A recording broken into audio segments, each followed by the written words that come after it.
What's going on? Good morning from the 104.5 The Zone Studios. I am Robert Walsh. Titans fall to the Texans in the final game of the 2024 regular season, 23-14. Not a lot of highlights from the game for the Titans. The one bright spot, a 49-yard touchdown from Will Levis to Tay Martin. Levis, deep drop. Has time. Firing downfield. Going for Oliver. No, it's Martin! Tay Martin cuts in front of Oliver, catches the ball, and goes into the end zone. Touchdown, Titans! Another positive for the Titans. In the loss, they have secured the number 1 overall pick for the 2025 NFL Draft. Jacksonville ended up with the 5th overall pick. Indianapolis has the 14th overall pick. Monday Night Football for all the marbles last night. The Lions took down the Vikings 31-19. Jahmyr Gibbs ran all over Minnesota. 23 carries for 139 yards and 3 touchdowns. With the win, Detroit locks up the number 1 seed and the first-round bye. Minnesota will now head to Philadelphia to take on the Eagles in the wild card round. For all your foundation repair and your waterproofing needs, you got to go to USSTN.com. Breaking news at once on your own for the Titans and the Vols. This is 104.5 The Zone.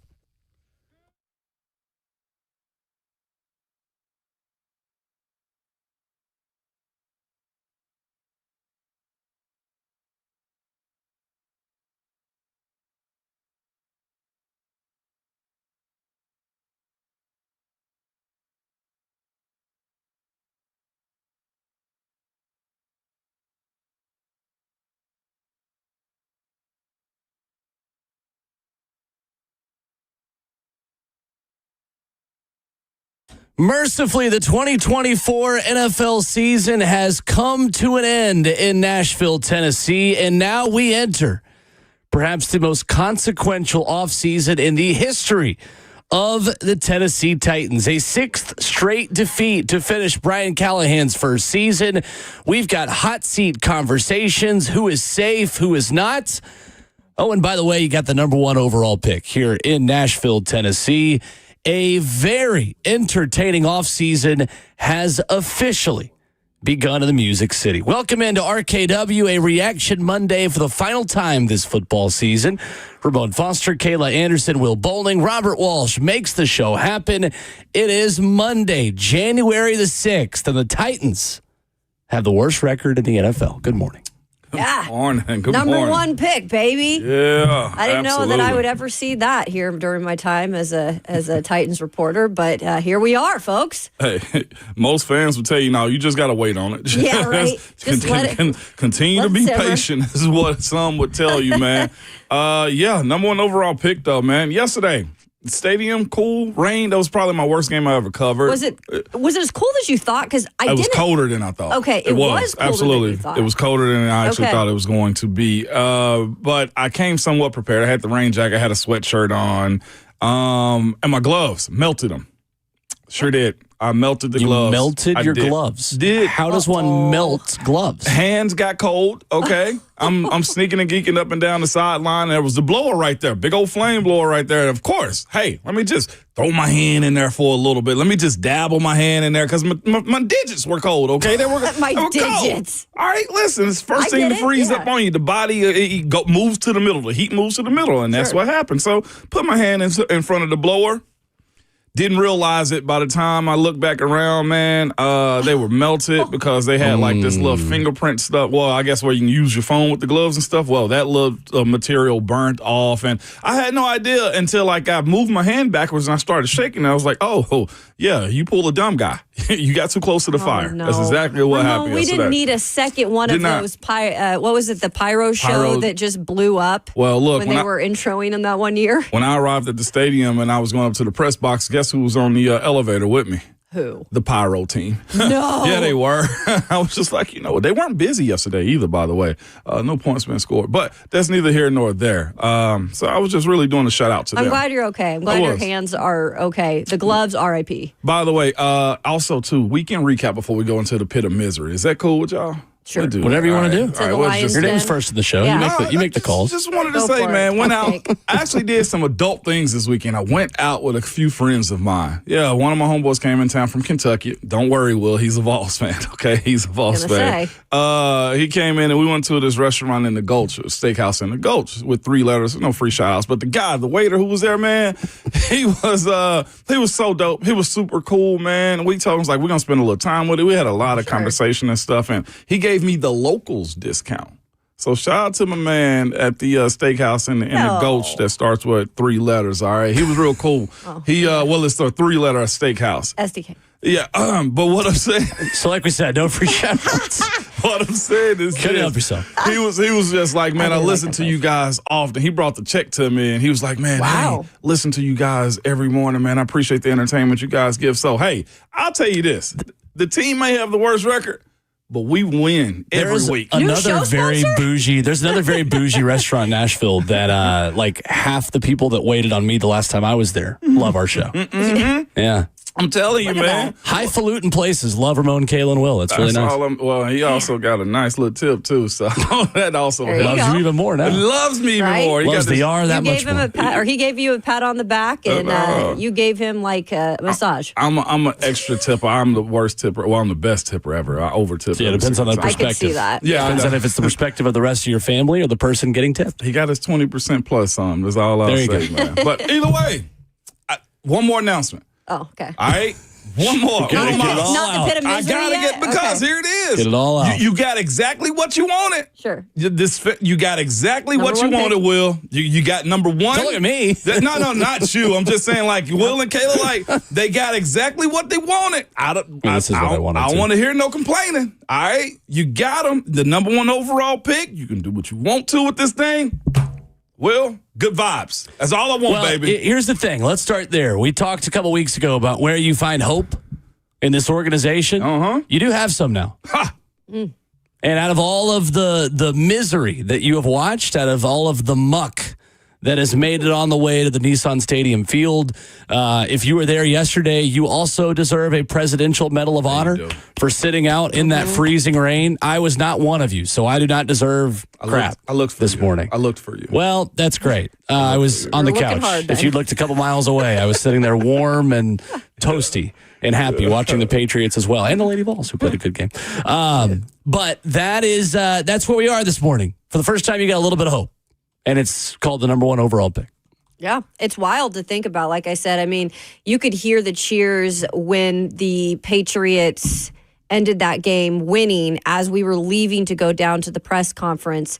Fans, in the, what is it called? The concourse area were elated, and you could hear people checking their phones and screaming when they found out technically they got the first pick. So that is definitely overall what most fans wanted. Yeah, it was. I was going back up to the press box as that was going on, and of course that's where I'm at with this entire offseason. You got what you wanted. Let's see what happens from it moving forward, man. But of course, number 1 overall pick holds a whole lot of weight. A lot of decisions got to be made. Heck, Will, Kayla, Bert, listeners, we got a lot of decisions we think need to be made here too. So we got a long show. Black Monday, we've yet to say that too. So it's going to be fascinating what happens over this next week, today, and just the rest of this offseason. Like I said, I've never covered a number 1 overall pick. Me either. I know this team has been top 2, top 3 at a point. They've been number 1. I mean, to be real with you, 10 years ago, in a level of importance, like everywhere you go, you do Shiano. You are like every big time prospect at the Senior Bowl got to come talk to you. Absolutely. Every team this offseason hey, Tennessee Titans, how y'all doing? Just because you technically are the big dog. Everything that leads up to this 25 draft starts with the Tennessee Titans. So for all the ones that never had or never believed there is national conversation around the Titans, guess what's going to happen every single day during draft period? What are the Titans going to do with the number 1 overall pick? Especially if Shedeur Sanders becomes your quarterback. That conversation won't just end in April. No. Did you see the bags? What bags of? The Shador Sanders. There were two fans that were sitting in the end zone who had paper bags over their heads with the eye holes cut out and pictures of Shador Sanders on them. Yeah. Did they really? And ESPN tweeted it out, and he commented on it. Lord, did he? Yeah. I missed this. He's going to love all the attention through all of it. I mean, I'm sure he'll wear Titans gear the next time he works out. I mean, right? It's interesting. But 9 years ago, the Titans having the number 1 overall pick set up the run that allowed them to get to the AFC Championship. The players they acquired, guys, from the trade that relinquished the number 1 overall pick in the 2016 NFL Draft included Jack Conklin, Austin Johnson, Derrick Henry, Corey Davis, and Jonnu Smith. Like that. Yeah. So there's hope. Sure. And I'm not just I don't have to go far to find the hope this time. We've been doing a lot of shows recently where negative. Any positives? Not really. It is easy to find the positive. This morning, you have your get out of jail free card if you use it correctly. There are many ways you can mess this up. That might include firing the general manager and cleaning house in the front office, and maybe even having a one-and-done head coach that we'll talk about throughout the morning as well. So it's not guaranteed this is all just going to get fixed because you have the number 1 overall pick. But if you play your cards right, this could be the beginning of the turnaround. And if you are competent when new Nissan Stadium opens, it's because you did the 2025 offseason right. So that's where exactly it starts. Well, you're right. It doesn't fix everything. You got that H word you just mentioned, hope, right? And you got a big old opportunity to help again. I'm not saying, to your point, Will, this fixes everything, but this show helps fill the cupboard up if you do it right. To your point, like you got scenarios where you can get a generational guy. Doesn't have to be a quarterback either. Does not have to be a quarterback. Right. You can trade back. You can just. Honestly, you have a lot of options. You're the hottest girl in the party. Yeah. That's what you are right now. You got the pick of the litter. You the hottest girl in the party. What doesn't need to happen is we don't need to see you out here just failing in school. We don't need to see you out here getting suspended and fighting and getting scratches and stuff like that on your face. No, continue to be pretty this offseason. Do the right thing. We're going to see what the talking heads and the front office folks here with the Tennessee Titans going to be able to do with it. Because I think there's actually more pressure involved in this. Well, that's what I was going to say. Because it's so much you can do. Because you think the pressure was on this year for trying to, turn things around quickly, which clearly did not happen. The pressure is on now if they do indeed keep the staff intact. And if they don't keep the staff intact, the pressure is on even more. And all eyes will be looking at Amy Adams-Strunk for the decisions that she makes in this offseason. So no matter what, you better believe that you guys are in sync with what you are doing as a franchise and what direction you're going in to best help this team moving forward. Because you're right, it either hits with having the first round pick and the decisions that you make, or it could completely go the opposite way. It could. And that's the other thing, too. We've yet to even mention, I'll be honest with you, as far as the head coach, the GMs, throw an S at the end of that one, or ownership, I ain't got a clue what the Tennessee Titans going to do over the next 24, 48 hours. How about the next 4 hours? The next 4, yeah. It is, Black Monday? Black Monday in the NFL. We'll keep you updated on all the news locally and nationally as it happens this morning, but it guarantees to be a very interesting day. And we'll talk about yesterday when we come back. 615-737-1045, your calls. What did we learn, if anything, yesterday in the Titans' final act of the season as they go 9-32 in their last 41 games? Where did it all go wrong for this franchise this past season? Your phone calls and our take next.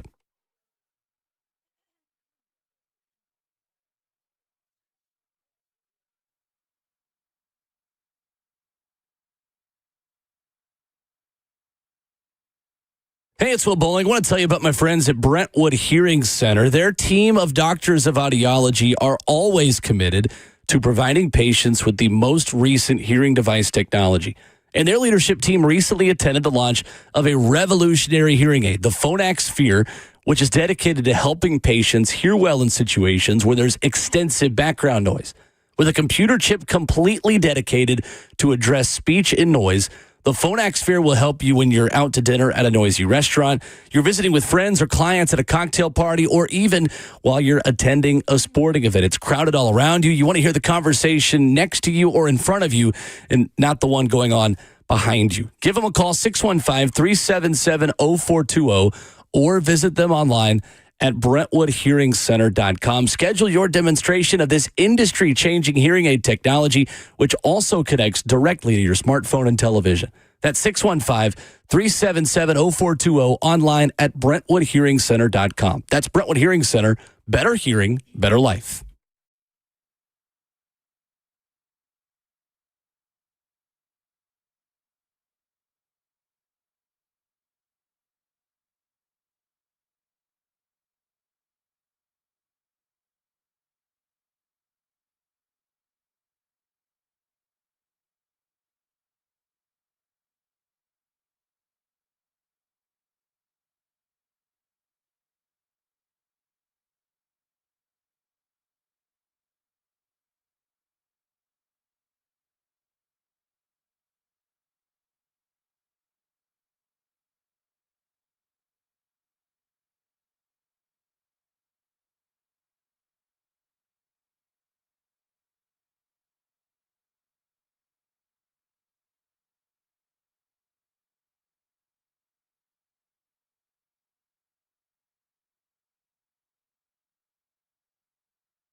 Black Monday of the NFL and a reaction Monday for the final time this season on Ramon, Kayla, and Will. Our only guest of the morning is you. On the phones at 615-737-1045. Streaming live at 1045 The Zone TV. You enter the F&M Bank chat with your comments on Facebook Live, YouTube, Twitter, or Twitch. The Titans in their last 41 games, dating back to their 7-game losing streak, to end the 2022 season are 9-32. Consecutive seasons. Last place in the AFC South for the first time since 2014 to 15 as they fall yesterday to the Houston Texans, a 6th straight defeat to finish Brian Callahan's opening season in charge. Did we really learn anything, guys, yesterday about the Titans? No. I think we just learned that it was going to be exactly what we thought it would be out there with a whole bunch of pieces. And I know many of those guys putting, as much as they could in their final game to, put it all out there. It's not like Jeffrey Simmons said, we were playing to win the game. As players, we were playing to win the game. He said no comment on all the rest of the stuff that could be incorporated into it, which was a weird answer, but a very honest answer. So I give those guys credit, those guys that did play through a lot of injuries, some of them. But when it's all said and done, guys, it's exactly what we've seen the entire season. Inconsistency, no consistency at all. The up and down, like one play you might be a little bit hyped about, or a drive that looks to be going in the right direction, and then it goes backwards, or giving up a big time rush like we saw again. So it's the same things that continue to rear their ugly head throughout the season. It was. You asked me, you asked the big questions. What did we learn this year? You said this year or yesterday, Will? Yesterday. Yesterday. What we learned was... And nothing is also a very acceptable answer, like Kayla said. To be honest with you, it's a little bit of nothing and a whole lot of you're just not good enough. I have so many folks, and I say so many folks, there's probably like 2 or 3 people, okay? I don't want to act like I'm out here just holding court with hundreds of folks around me. But the question is, how are they that bad? And you have the bottom end of the 1%ers. And that's what it looked like yesterday, man. It was low talent. I think effort is good enough at times, and just the inexperience of competing. Another thing too, I'm gonna name drop something, so y'all find me if you want to on this one too. I feel like that's something we need to start doing more. But Ross Dellinger, want us to find you? No, okay. Sweet. Ross Dellinger stopped us and stopped me yesterday and was just asking questions. I know they do that to Buck from time to time. It's like, you really Rolodex guy? But he was asking questions about vets on the team. Mm-hmm. It's just like a guy like Peter Skoronski and guys like J.C. Latham, who's teaching them? Who's dragging them to the finish line? Who's showing them a way? And I do think there's a huge absence of veteran guys that really know how to teach guys, lead guys, and put guys in good positions. There's only so much a guy like Jeff can do. Yeah. Jeff gets upset. Jeff wears his emotions on his heart, man. Yesterday, he was going through it. And I think you need more balance on this squad. And it showed yesterday, you were faced with nothing, right? Yeah. And what I saw yesterday was just a bunch of guys playing backyard football and trying to figure out what's next. That's what I learned, Will. And I think that's the story of this year. You had a bunch of guys, for the most part, respectfully to the coaches, trying to figure it out. Because I feel like the coaches have a plan, but it damn sure didn't look like it. Yeah, I think the thing we learned is that we were not going to regret sitting Will Levis, right? Mm-hmm. Right. Didn't really give you anything to suggest that he should have continued getting opportunities when Mason Rudolph took over as the starter. 9 of 17, 175 yards, a touchdown, no picks, 53% completion percentage. Guys, this is why I have a problem with box score scouting guys like Will Levis and comparing him to other rookie NFL quarterbacks. He had a 108.7 quarterback rating yesterday. If you watched that game, you would not have suggested that Will Levis was overly competent, that he was really doing anything that spectacular. Mason Rudolph was 7-9, 70 yards, 78% completion, a 99.1 QB rating. Watch the games, first of all. We can't do box score scouting with this anymore. The offense was anemic. They couldn't move the ball consistently. They couldn't run it. Tony Pollard, 2.8 yards per carry, 22 rushes for 62 yards. They were going to try heck to get him his contract incentive, and they couldn't do it. on the ground yesterday. They got Calvin Ridley 1,000 yards. It's about all they accomplished offensively. Chikakonko goes out hurt on the first quarter of the game. It was a fitting end, both in the entire game for how anemic the offense was, and a fitting final throw for Will Levis, where he somehow finds Tay Martin, the guy who wasn't even supposed to catch the ball, for a touchdown on a he's down there somewhere heave. So really, I think what we learned is we can finally wrap a bow on the Will Levis experience. It is over here in Nashville. And I think we've learned, too, that this roster isn't even near good enough to compete with any elite talent teams in the NFL, period. What I watched yesterday in the 8 years that I have covered this team was unreal to see that on the field. I'm sorry. Like, against backups of the Houston Texans, and you still have a lot of your starters in, and that looked that incompetent. That's embarrassing. I'm sorry. I'm very nice to this team. I put a lot of stuff out there that's complimentary of this team. That was embarrassing to watch yesterday.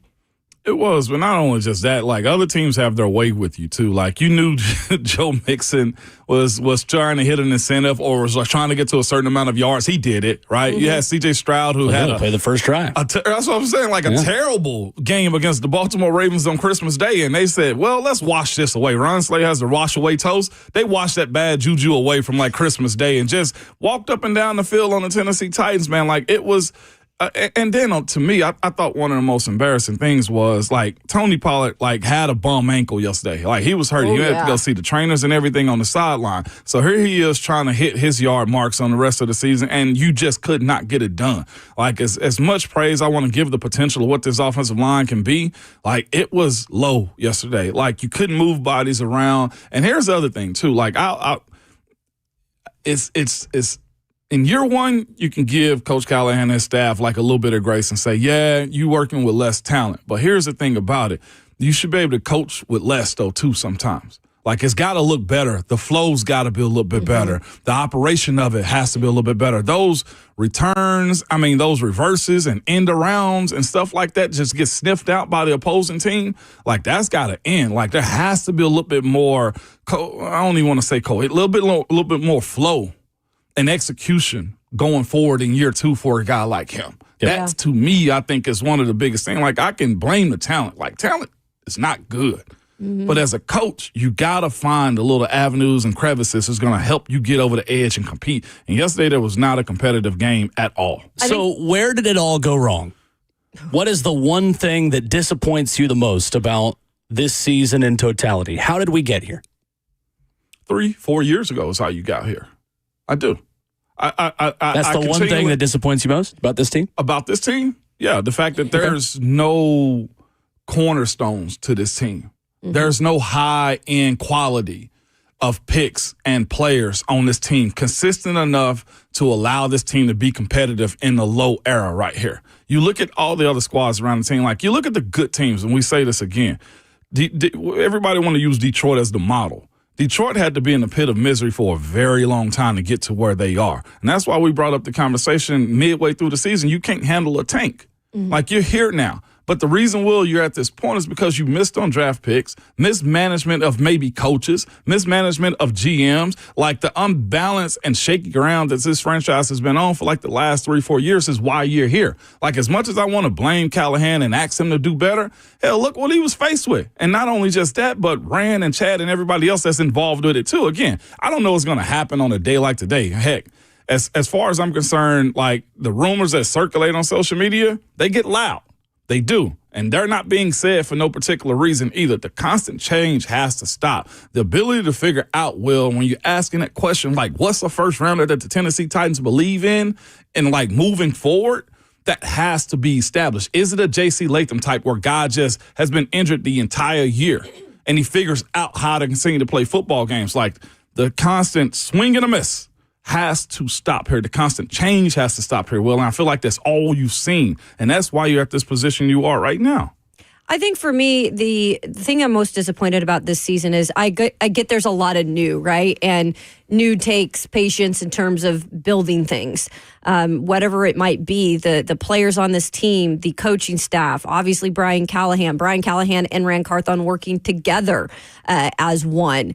But the thing that I don't get is that there were signs that this team could improve a little. And I'm not saying go on a winning streak, which they have not done in a while.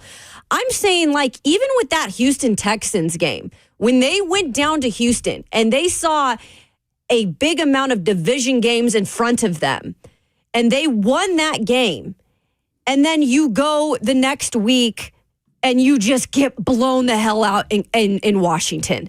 I mean, there wasn't even a chance in that game.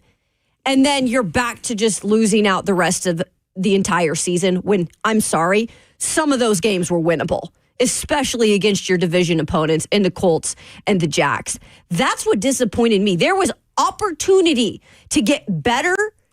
Even the guys admitted, we see some things in front with these division games, stuff to play for, and you didn't. If anything, you regressed. And I think that's where I'm disappointed, where there's opportunity towards the end of the season when you do have more of a flow, when you should feel more comfortable as a head coach, and you didn't see it. Yeah, I think it's the lack of progression from the quarterback position. I'm looking at Carolina and Bryce Young, and the progression happening there, saying, why can't that happen here?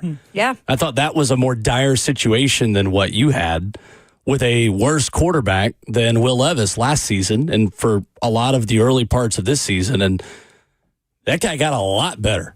Bryce Young did. I know every situation is not created equally, but even with Mason Rudolph in there, a veteran who has won some games in this league and has shown some competency as recent as last season to be as bad as he was, I think it's concerning the lack of progression from the quarterback position from week 1 to week 18 under a coaching staff and a head coach specifically who was brought in to develop and whisper to quarterbacks. And it didn't result. Yeah. I think it's concerning. I think it's concerning for everyone involved, from front office to coaching staff to head coach. I think that is where things went wrong. They got the quarterback position so wrong that it did not cover up a lot of the Band-Aids they had to put on in free agency. That, the money they spent on a Lloyd Cushenberry, on a Calvin Ridley, on a L'Jarius Sneed and Chidobe Awuzie, on a Kenneth Murray and Ernest Jones originally. Like, a lot of those Band-Aids to cover up foundational holes in this organization, they popped off. A lot of those guys got hurt. It's what happens when you pay guys in their 30s or in their later 20s, and you need a quarterback to raise the level of everyone else to lift the tides. That way you make up for when the Band-Aids pop off. You didn't have that all season. You had inconsistency at quarterback. You had one consistent wide receiver. You had really two consistent skill players on the entire team, Tony Pollard and Calvin Ridley. And Ridley to start the season wasn't even consistent. You just didn't have a quarterback to raise the level of the mid-level guys to that higher tier to show you competency. Yeah. And a lot of NFL teams, guys, get that. A lot of NFL teams. That's a really low bar. I mean, heck, Green Bay got it with their backup quarterback who used to be here named Malik Willis, right? Like, Jimmy Garoppolo shows competency for LA yesterday. Like, there's a lot of decent enough quarterbacks that can put a fine product on the field. The Titans did not have it other than maybe 2 or 3 games all season. That's concerning. Yeah. And then the other side of it, too, is the defense. Their deficiencies that they have, like, they're not without blame too. This past season, a lot. They took steps backwards towards the end of the year too. They did, in the worst way. They got rolled. They got banged up. Yeah, I mean, it became a different team of defensive players.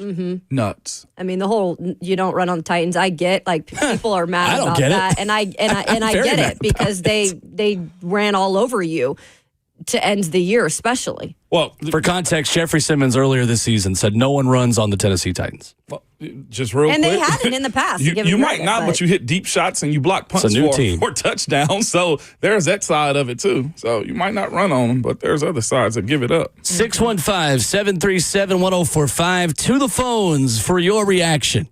Starting with Eric in Nashville. Hello, Eric. Hey, Eric. Hey, guys.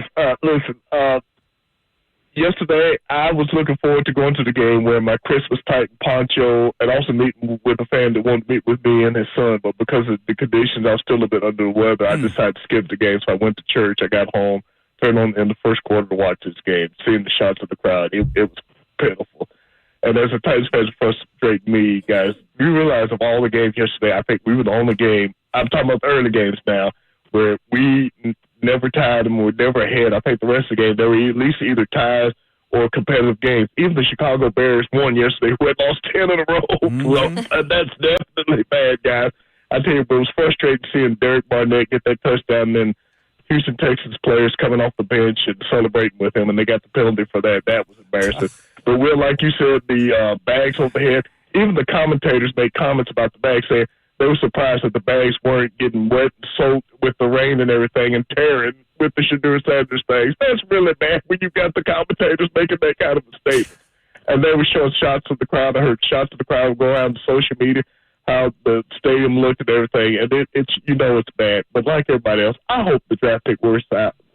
And, guys, I wasn't cheering to be the number one pick. As you know me as a fan, I don't want to lose any games. I want to win and be competitive. But that's just what the frustrating thing was, just not being competitive. It was just so pitiful. Guys, I'll get off and let you get to other calls so I know we're going to rant. Guys, y'all take care, tighten up. Hopefully things will be better next year. We'll talk again soon. Thank you, Eric. Thanks, E. It was a day where VFLs really impacted the Titans. From Gerard Mayo and Joe Milton winning New England a game and giving the number one overall pick to a local product and Tennessee's all-time sack leader who scored a touchdown yesterday. Yeah, it was, and the way that happened, too, like you had 4 or 5 guys around him that could not drag him to the ground. And again, the actual play that was being ran in that moment was just, not now, just run the ball forward. And in that moment, too, like, give it to Tony. Like, that was my thing yesterday. Like, give it to Tony. Like, why are we being cute on a day like today and nobody can bring him down? And, yeah, Erica's right. Watching them go and celebrate in the end zone where everybody left it, like, yeah, they'll take whatever penalties coming from behind that one. That was Aziz Al-Shire, the one with the penalty, I believe. You partied on the field. Like, you partied in Houston. They returned the favor here. You knew that was going to happen. I thought for a second that, all right, D'Amico Ryan's been a former player. He might, give some grace to Tony Pollard, let him get the yardage. That way the Titans got to pay him money out. Nope, stuffed him. Right. Absolutely, every single time. No love in the division. Nope. That's for sure. Mario is in Memphis up next. Hey, Mario. Good morning, fellas. How y'all doing? Good. Morning. Man, look here, man. I'm getting ready for work because, I'm transport. I haul vehicles or whatever.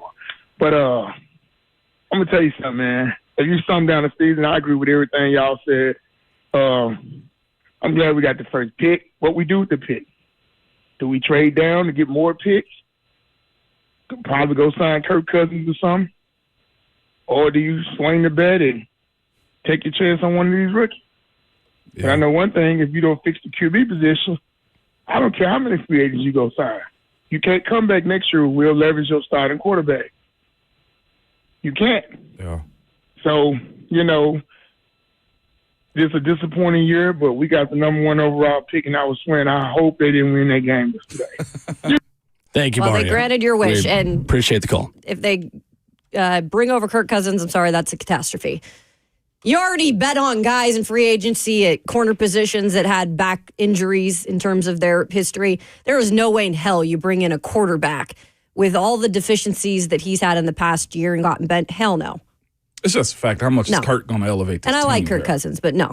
But again, to that point, though, there has to be a vet somewhere. Sure, Somebody but not him. That's not over the moon, but somebody that can at least settle this team. We'll get into the first round pick and the first overall pick a lot this morning and over the next few months. But are you leaning free agency or picking a QB with one at the moment? Both. Yes or no? Both. Both. I want to do Interesting. both. Free agency for me. Free agency for me as well. 615-737-1045 is our number. We'll go rapid fire on the phones when we come back. We'll start with Randy. The question of the morning, where did it all go wrong? How did the Titans get here with the worst record in the league and the number one overall pick in their back pocket? Your thoughts next.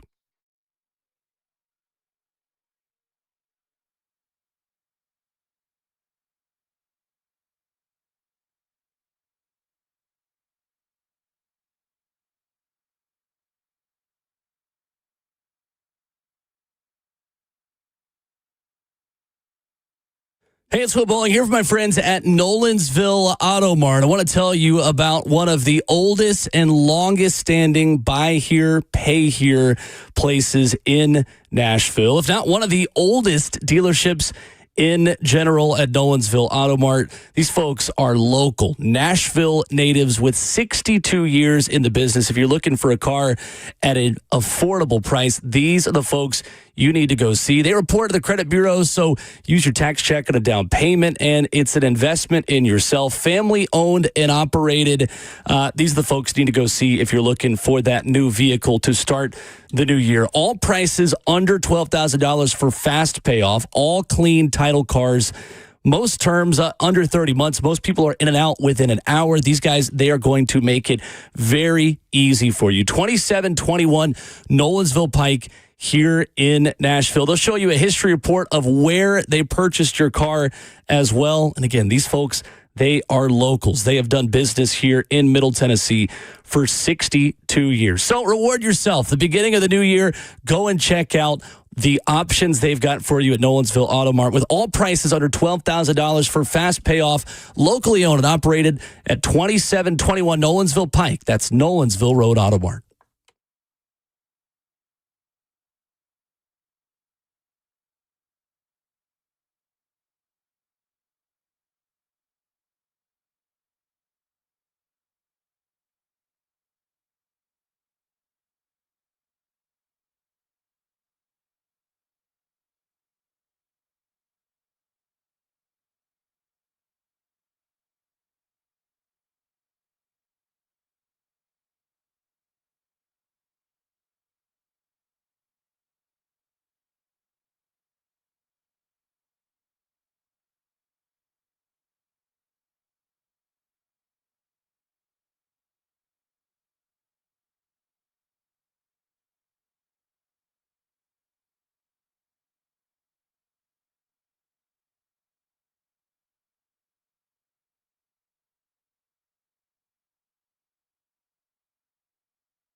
Monday morning, finishing up hour one already on a jam-packed RKW. Our only guest of the morning is you.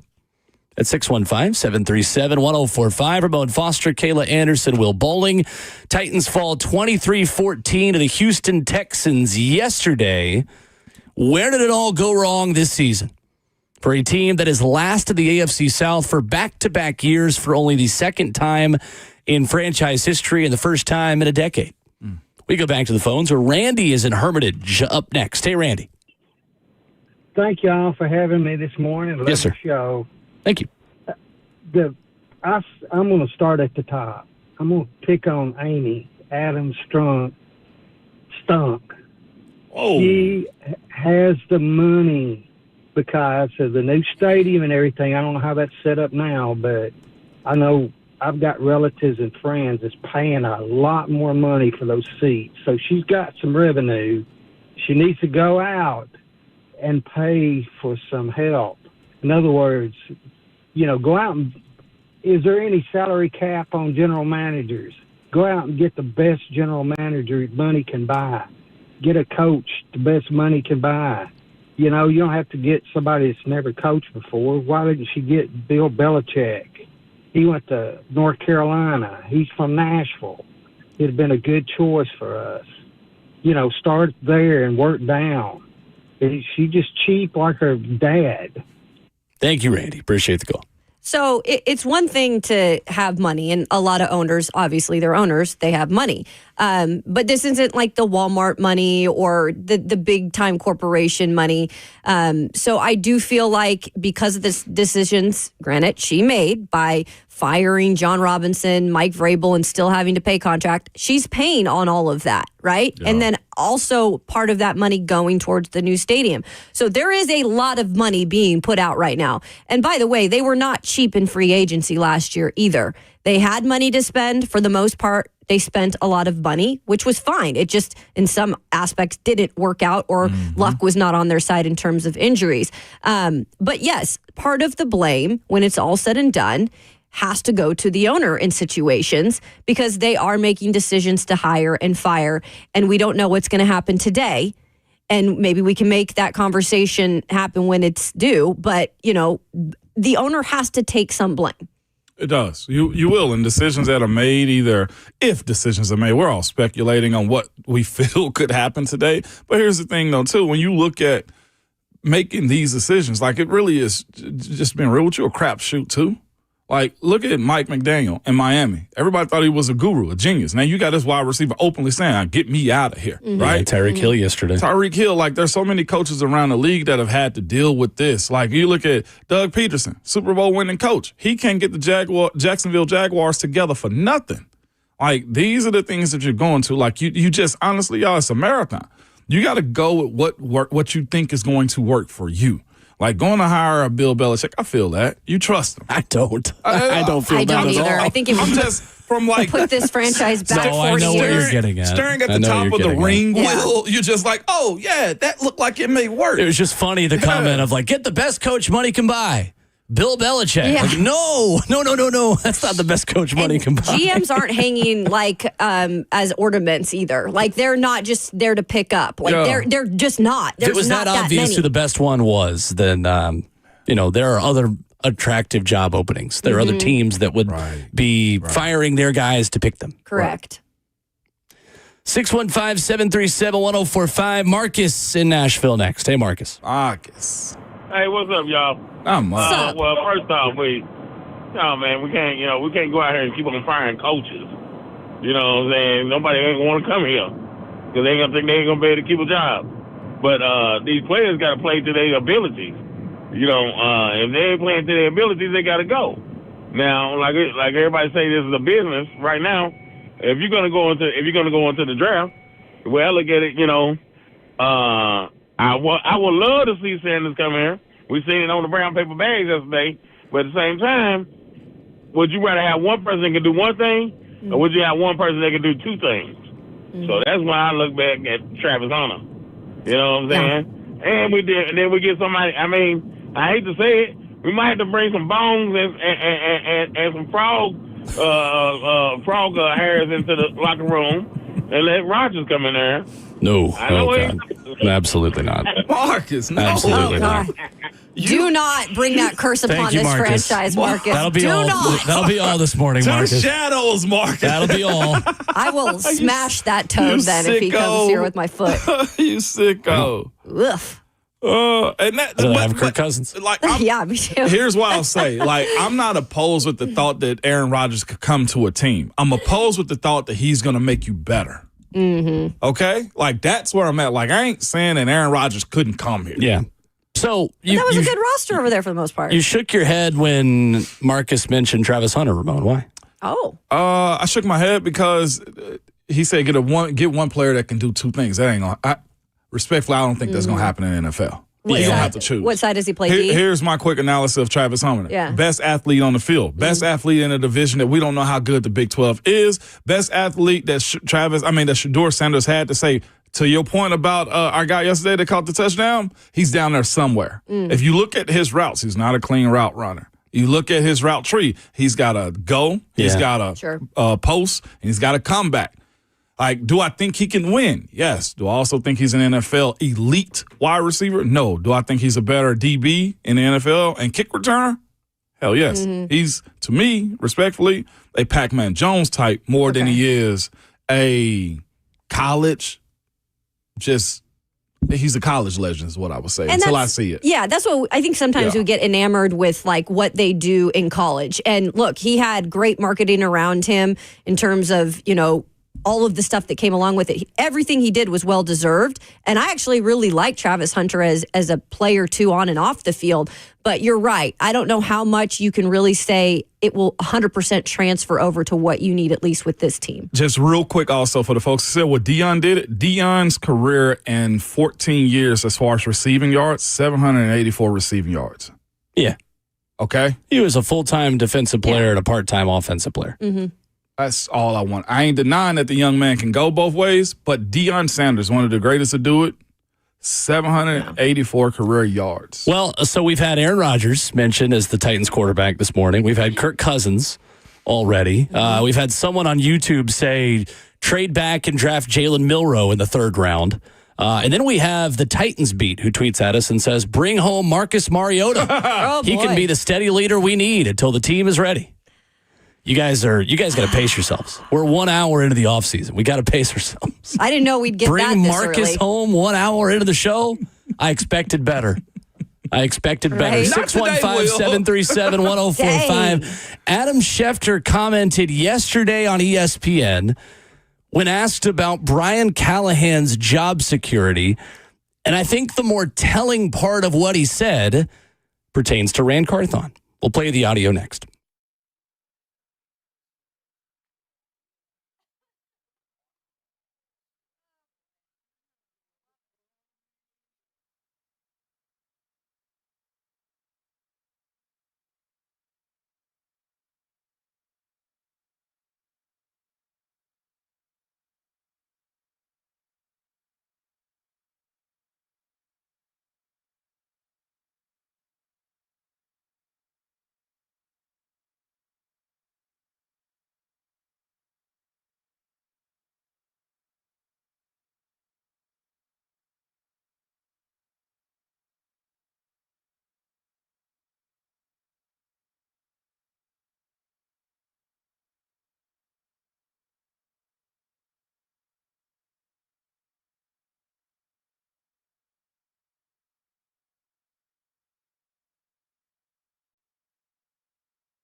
What's going on? 7 o'clock on the dot. Good morning from the 104.5 The Zone Studios. I am Robert Walsh. Titans fall to the Texans in the final game of the 2024 regular season, 23-14. Not a lot of highlights in the game for the Titans. The one bright spot, a 49-yard touchdown from Will Levis to Tay Martin. Hey, it's Will Bowling here. Well, that's not that. That's Will Bowling talking about something else. Here's that daggum touchdown. Levis, deep drop. Has time. Firing downfield. Going for Oliver. No, it's Martin! Tay Martin cuts in front of Oliver, catches the ball, and goes into the end zone. Touchdown, Titans! In the loss, the Titans have secured the number 1 overall pick in the 2025 NFL Draft. Jacksonville ends up with the 5th overall pick, while Indianapolis has the 14th overall pick. Sunday night football, for all the marbles last night. The Lions take down the Vikings 31-9.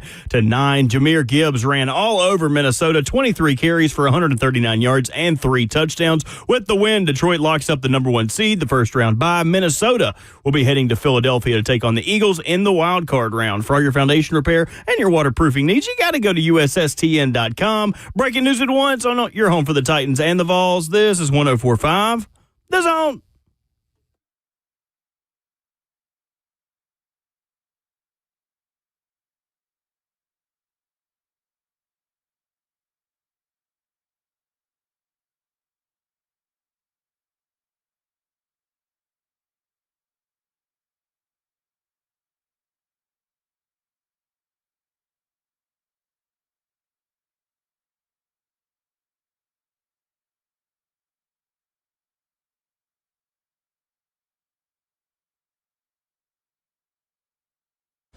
RKW rolls into hour number 2 on this Monday morning, the first Monday of the Titans offseason in 2025. 615-737-1045. The Titans have the worst record in the NFL, the number 1 overall pick. Coming up later this morning, we'll give you our thoughts as of today on how we would use the number 1 overall pick. Ramon Foster, Kayla Anderson, Will Bowling, Robert Walsh at the controls, streaming live on 104.5 The Zone TV, Facebook Live, YouTube, Twitter, or Twitch. So yesterday on ESPN, their NFL pregame show, Adam Schefter gave safe or not safe readings on NFL coaches, on front office situations. Of course, one firing has been made. Gerard Mayo let go by the New England Patriots yesterday, so that one has already happened. When talking about the Tennessee Titans, Adam Schefter had this to say. Is the AFC South. This is where we're going to get the most activity. It's volatile right now. And Tennessee is sitting there with a 3-13 record. They're in contention for the number 1 overall pick. And the owner is not happy about it right now. Now, Brian Callahan was just given a start, and I think he'll be given more time. But it certainly sounds like the people in the organization are uneasy and bracing for something to happen. It doesn't sound like, right now, it involves Brian Callahan, but we're going to see what the owner has to say about that. We're leaning safe right now. So there's Adam Schefter saying people are uneasy in the organization, but it doesn't sound like that's going to happen to Brian Callahan. Guys, that does not give me a lot of faith in Rand Carthon being the general manager much longer. Just that quote alone. That's what kind of threw me off a little bit, too, was he said Brian Callahan is safe. Well, you know there's other moving parts that's in his car right here, right? What about Rand? What about Chad? What about A-Rob? Like, there's a lot of what Schefter didn't say that kind of gives you answers to what could be potential. Like he said, could potentially happening. He said people are feeling uneasy. Here's the thing about it. These dudes, and I've learned it, like these news-breaking guys, Schefter, Pelissero, Rappaport, especially those three, they don't get information out of thin air. Somebody's feeding them something. So if he's saying there's a lot of folks uneasy in this franchise, it lets me feel like and think that somebody's going to be let go. It's just that he can't directly say right now. I don't think he's just stoking the fire. I think there is a possibility that the trio could be broken up. If Callahan is safe, that lets the players know, well, hey, you got somebody that's going to be here. Trio meaning Brian Callahan, Chad Brinker, and Rand Carthon. Yes. The brain trust in charge of the Titans football organization. By the way, since then, Indy has announced they are keeping both their GM and head coach. Just wanted to, get that out there too. So they've decided to keep that intact, which they could have easily, either fired both, fired one, whatever. But when you say in that report that the owner is not happy, well, clearly she's not happy, right? You won 3 games this season. But to come out and start it with that, you're right. Where there's, a little bit of fire or a little bit of a spark, there's going to be some fire at some point. And I think that, for all of us who have been here and seen the workings of Amy Adams-Strunk in the past, sometimes it comes out of nowhere. And that's not saying that in this new collaboration that was formed to start the season and all the stuff on them being on the same page, that can very quickly be, I think, looked upon as just in the moment it was good. It was a fresh start, but we have seen in the past with her that she can make decisions really quickly. And sometimes even over a full season, though, that's also quick, though, when you have all these new parts. And I think that you're right. If somebody's going to go, I think she's probably going to put Rand Carthon on that chopping block. I want to make it quite clear, I don't think that's a good idea, because if anything, and I don't think this is a good idea either, just chop it all down. Because what is this whole, we're going to fire this, then we're going to hire that? Yeah. This is what you did with John Robinson, and you keep, it's like everyone keeps staying attached. Right? Yeah. I mean, if you're going to do it, just do it all, which I'm not advocating for that. But that's what I'm saying. If that's her decision, you might as well cut it all down. So the fact that we don't yet have a statement from her, does that tell you anything? Not really. Not right now, it doesn't. Because yesterday was too soon. It was bad, of course. I mean, you lost in a game that you feel like was disrespectful to with a team, with a city that you know and they're petty with. I think now they're probably in the process of just talking through what happens next if something does happen. Mm-hmm. And that's where it's bothersome, because from the start of the offseason, all I heard was high praise from everybody inside of the building about her, about them, about the relationships, the communication. And what really gets me is what Kayla just said a second ago. It's like, well, if you're firing somebody if you're firing just somebody, then it's the same pattern that has not stopped here. It's get a coach, fire the GM, hire the GM, fire the coach. There has to be, they spoke about this collaboration and, good vibe stuff. How did it change so quick? Who's in either ownership's ear or who's undercutting the other? That to me is, where did it go wrong? I know losing really exposes the crabs. You know what I'm saying? That's really trying to dog you out and get to the top. But if you look at it, you can understand why this team ended up being bad. So I'm trying to figure out why, if a decision is made to let go any of them, I'll be honest with you, any of them. Why did you, how come you can't be a realist and say, I believe in a process? Yeah. I think the reasoning would be it's who Amy Adams-Strunk is, right? She's willing to make a big decision, maybe a bit more quickly than many of her counterparts would. And it's the reality that you're 9-32 in your last 41 games. If Amy Adams-Strunk fires Rand Carthon, Chad Brinker, and/or Brian Callahan today, it's because she doesn't trust them to pick the next quarterback. I think it's that simple, because there's that idea out there that if you mess up on one quarterback decision, the way they did with Will Levis, you don't get the opportunity to pick the next one. Mm-hmm. I think that's a really lazy way to look at it, because if you wanted the guy that picked the best quarterback of all time, then Bill Belichick wouldn't be coaching at North Carolina. No, he wouldn't. He picked Tom Brady.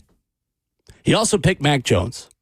He also used draft capital on Jimmy Garoppolo. Oh. Yeah. So you have to draft at the right time, the right guy to fit the right system, to go with the right head coach that works with the QB's coach. There are a lot of factors beyond just drafting a guy at a time. It has to be the right guy at the right time. And I don't think this organization has lost the ability, meaning Rand Carthon and Chad Brinker, to pick the next one just because they got the Will Levis pick so wrong. I mean, Bill Belichick also chose, and loved Aaron Hernandez. Oof. Well, yeah, that's a separate discussion. But I know what I'm saying. He definitely gave him a chance that others were not giving. There's just no rhyme or reason to what you're doing. It comes down to, honestly, Will, to your point, with everything you just said, it's like setting a real foundation. Like actually believing in the people that you hire to do their jobs. And it seems like if a quick decision is made, and like, I really will, like, I've given a lot of grace. Like, y'all stop dogging out Miss Amy like that. Like, but she's not that. She's lost the benefit of the doubt at this point. Especially if she makes this move today where she fires one. And here's the thing. I said it when we were on the break. The top 16 NFL teams, the ones that make money, they cut a check to the bottom 16. There's no losing of money. So it's to say that, well, she needs to be fired. No, heck no. Why would I fire myself if I know I got at least $300 million coming in because we're not good enough and making enough money? Yeah, new stadium on the way. Amy Adams-Strunk's not going anywhere. No. Not going anywhere. This is her crown jewel project that's about to open in a couple years. But the noise to get it right, though, like for the fans that do want to blame her and the people that, question how she rules and runs her business, like, it becomes a little bit more justified in a sense if you make a quick change and it's not right again. And I think that's what has happened as of late has been that type of a pattern for her is like we got all this collaboration and it falls apart in a year. Or, we're going to fire this guy, but we're going to keep this guy who's technically attached to this guy. Like, if you are going to do it again, you've got to cut the damn head off the snake. Period. Else it's going to keep doing this, and it's going to be insanity for these fans. And cutting the head off will be what? The whole thing then. I mean, fire them all. Cut off the whole snake. I mean, really, though, you guys. Yeah. And I don't want to do that. But if this is the game we're going to play where, let's just do it because we feel like we need to do it because we lost 3 games. We got to sacrifice somebody. I think Marcus brought it up on this call. I know we're loaded real quick, but he said, what'd he say? He was just like, if you make these type of quick decisions, like the quality of person you're going to have work for you drops. Yeah. I'm not going to work for you, Will, if I know that, look, I might not be employed tomorrow. I don't totally agree with that. I somewhat agree with that. Look, Dave Canales went to work for David Tepper. There are always guys that want head coaching positions. But there was a different tone from Tepper. Tepper said he's removing himself. He ain't going to be cussing people out at local bars and stuff. But he did take the job. He did. But to a newbie, to a guy that needed this opportunity, like, again, the quality, I like Canales, but the quality of saying I'm going to get a premier guy that's going to, like, take us over the top, you won't get those types of dudes. I think you will with the number 1 overall pick. I mean, here's the other thing, too. Your job became more attractive yesterday because you were so bad this season. Like, your opening now is probably better than it was this time last year because now you have a number 1 overall pick attached to it and a guy can go get his dude. Mm-hmm. Fire me and continue to pay me. And does Amy trust, like, again, this is the question. Does Amy trust this staff, Ryan Callahan, Rand Carthen, Chad Brinker, to go out and get the right pick at number 1 or do the right thing at number 1? What if she's hell-bent on finding, we need our quarterback, guys, period. Like, again, that's immersing yourself, immersing yourself too much in the situation. We don't know if that's happening. I'm just throwing out, situations. Yeah. Diana Rossini makes the tweet about 45 minutes ago on Twitter. The Athletic says, many teams retaining their head coaches and general managers are putting out statements. We have yet to hear from the Raiders, Giants, Titans, Jaguars, Cowboys, and Bengals. By the time our show is over, we need to have heard something from the owner. I think we can all agree on that. 615-737-1045. Your thoughts coming up next. What changes, if any, need to be made in the Titans front office and coaching staff? We'll get to your calls on that and give you our answers as well coming up.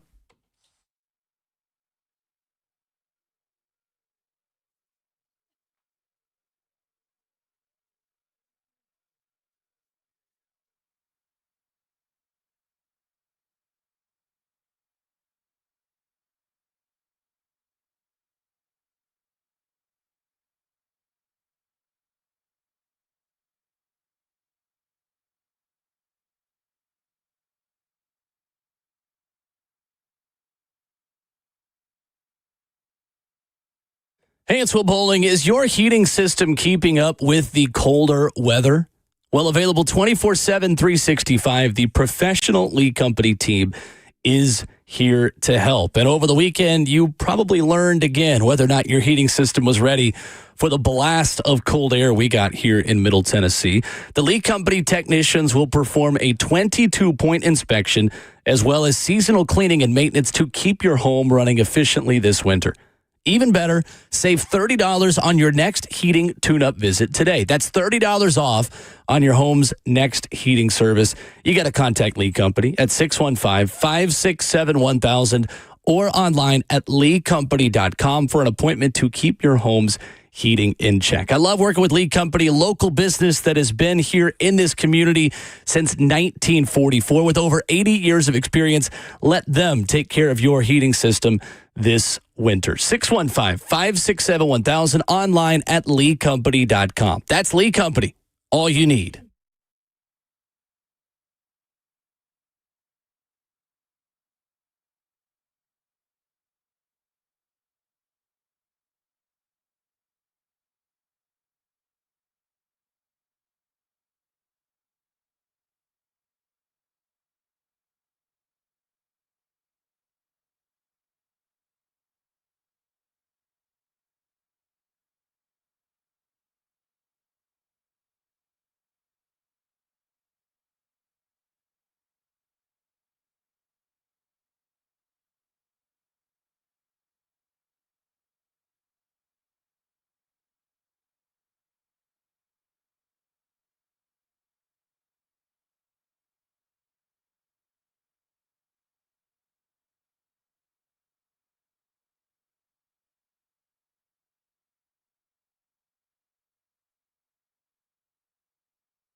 RKW continues this morning on 104.5 The Zone, reacting to Week 18 and the offseason that has only just begun.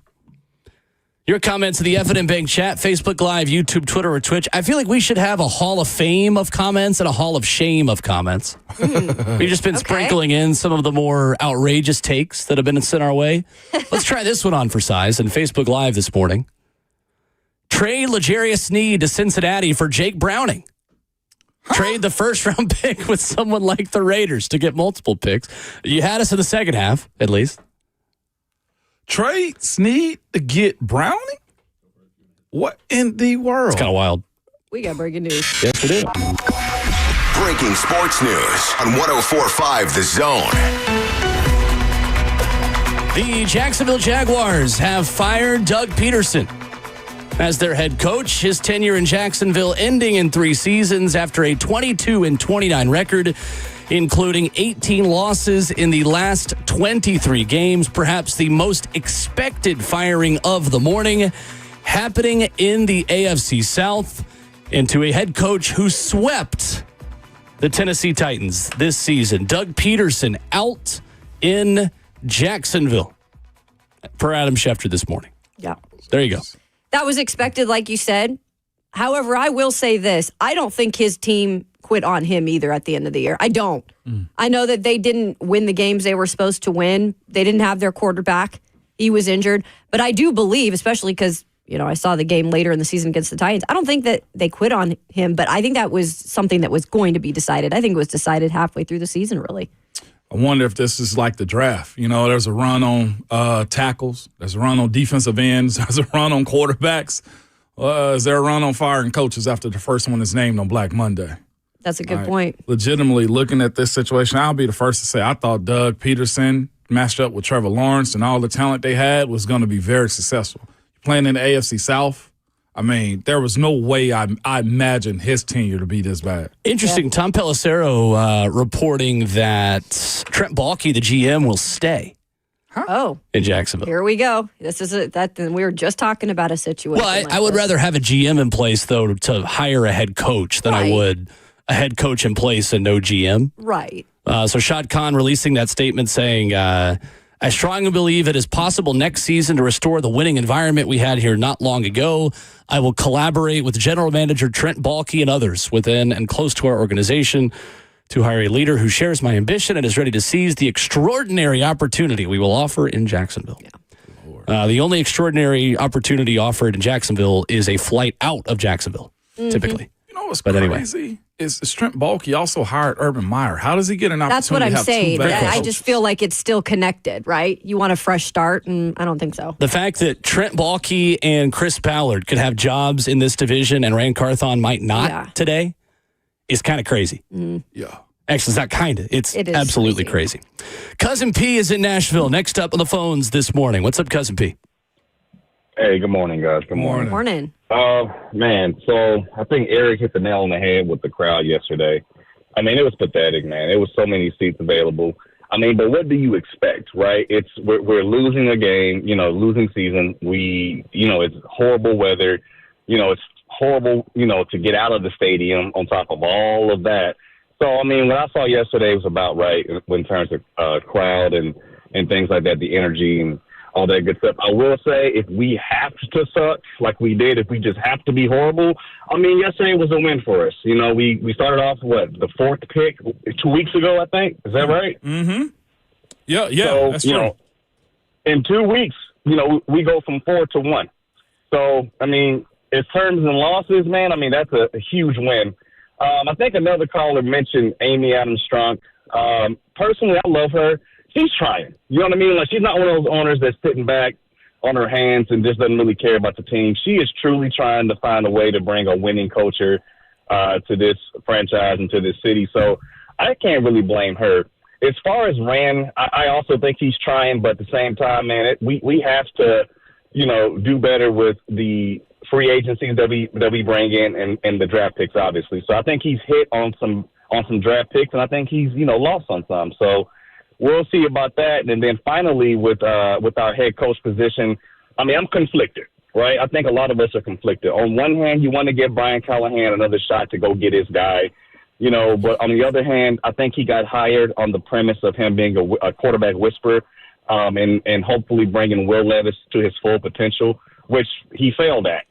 So it's simply put, it is what it is. I think the only coach that if we had to fire Brian Callahan, I think the only coach out there that does not have a head coaching job, I think would be Ben Johnson. We see what he's doing for the Lions. I think that's the only coach that I'd be comfortable with if he would come here. So that's all I got, guys. I'll hang up and listen. I'm also, Caleb, before I do, I agree with you in terms of drafting a quarterback, but also bringing in a bridge quarterback to kind of see what we can do there. So I'll hang up, guys. I hope I'm not nominated for the dumb takes. No, you're good. No, you are not in the Hall of Shame. Made plenty of sense, Cousin P. Thank you, Cousin P. The approval rating will go up. To the Ben Johnson point, I think the challenging part of that is that they talked to him last year and chose Brian Callahan ahead of him. Like, make no mistake, Ben Johnson was not offered the job and said no, and they pivot. Like, Brian Callahan was the guy this organization wanted last season. And I don't think enough will have changed in 1 year to make them say, actually, never mind, let's go back to the guy that was, our second or third choice after the one that just failed us. Mm-hmm. That's Didn't he have that situation with a couple places he interviewed, and it was like Johnson? They just magically didn't hire keeps him? taking interviews. Yeah, it was like something. And maybe the reporting that was wrong. continues to be that he's waiting for the perfect opportunity. Oh, God. Good luck with that, buddy. Yeah. Well, he's going to have all the opportunities he wants this time around. Perfect opportunity, jeez. I know. I look at his spot too. Like I'm past like looking at teams that have success and picking their coaches and be like, yeah, that works for us. Because I think a lot of what happened with Coach Brian Callahan's hire has been because of what he's been, where he's been at, and who he was surrounded by. Like, just because you work with great don't mean you're going to be great either, right? The idea that he's a quarterback whisperer, I thought the biggest thing that he was an innovative offensive guy, not necessarily a whisperer, because Peyton Manning is generational. Right? We're looking at Joe Burrow, generational. Like, these guys have talent that they are just shaping, molding more than anything. And that's why I think, like, saying that Ben Johnson would come here and automatically be successful because Detroit Lions are successful, you don't have a Jahmyr Gibbs on this team. You don't have a Decker. You know what I'm saying? Jared Goff. You don't have a... You know what I'm saying? They have a right tackle. So let's keep it within the guardrails. Well, what do you say? Usually, like, keep the car within the navigational beacons here, okay? Right. That's what we're doing. Also, I did want to mention, I think we forget sometimes that Aaron Glenn interviewed here too. And I think he chose to go back, though. He did. And that's the thing that makes me wonder, too, like, why do you turn down a head coaching opportunity if it was presented to you? And again, I'm not saying it was presented to him, but I am saying he was one of the ones that was, quote unquote, a favorite here. Not everybody wants to necessarily be here. And maybe with the number one pick now, that could change if there is an opening. I'm not saying there's going to be, but it is something that I forget about sometimes even, too. That was a guy that was really highly regarded here, too. Yeah, that was the original reporting from Jeremy Fowler, that he was maybe the leader in the clubhouse that included a lot of names. For what it's worth, we do know Brian Callahan will speak to the media at 1:30 today. And that open locker room will be at 11:10. Oh, okay. This morning, or this lunchtime, I guess, this midday. So 11:10 open locker room, and Brian Callahan is scheduled to speak with the media at 1:30. So take that for what you will. They better not break no news as soon as we get off. I know that. A lot of new people watching in the F&M Bank chat this morning on our YouTube channel. We are quickly approaching 15,000 subscribers on the 104.5 The Zone YouTube channel. Many of you who are new, and we invite you to always like the stream and subscribe to the channel if you are watching for the first time. Many of you who watch every day and are not subscribed, and you think you are. So go ahead, double check while you're watching this morning. We'll be here with you through the entire offseason. Taking you through all of the big decisions this organization has to make. So, guys, what changes, if any, need to be made in the Titans front office and coaching staff? We have asked this question time and time again this season, and now we are at the final checkpoint. We are at the end of the race. Should Rand Carthon and Chad Brinker keep their jobs? My answer is yes. Simply put. there's not much you can absolutely do in this short window to overcorrect it. Like, I know the record is what it is, but, like, legitimately look at the situation. All right?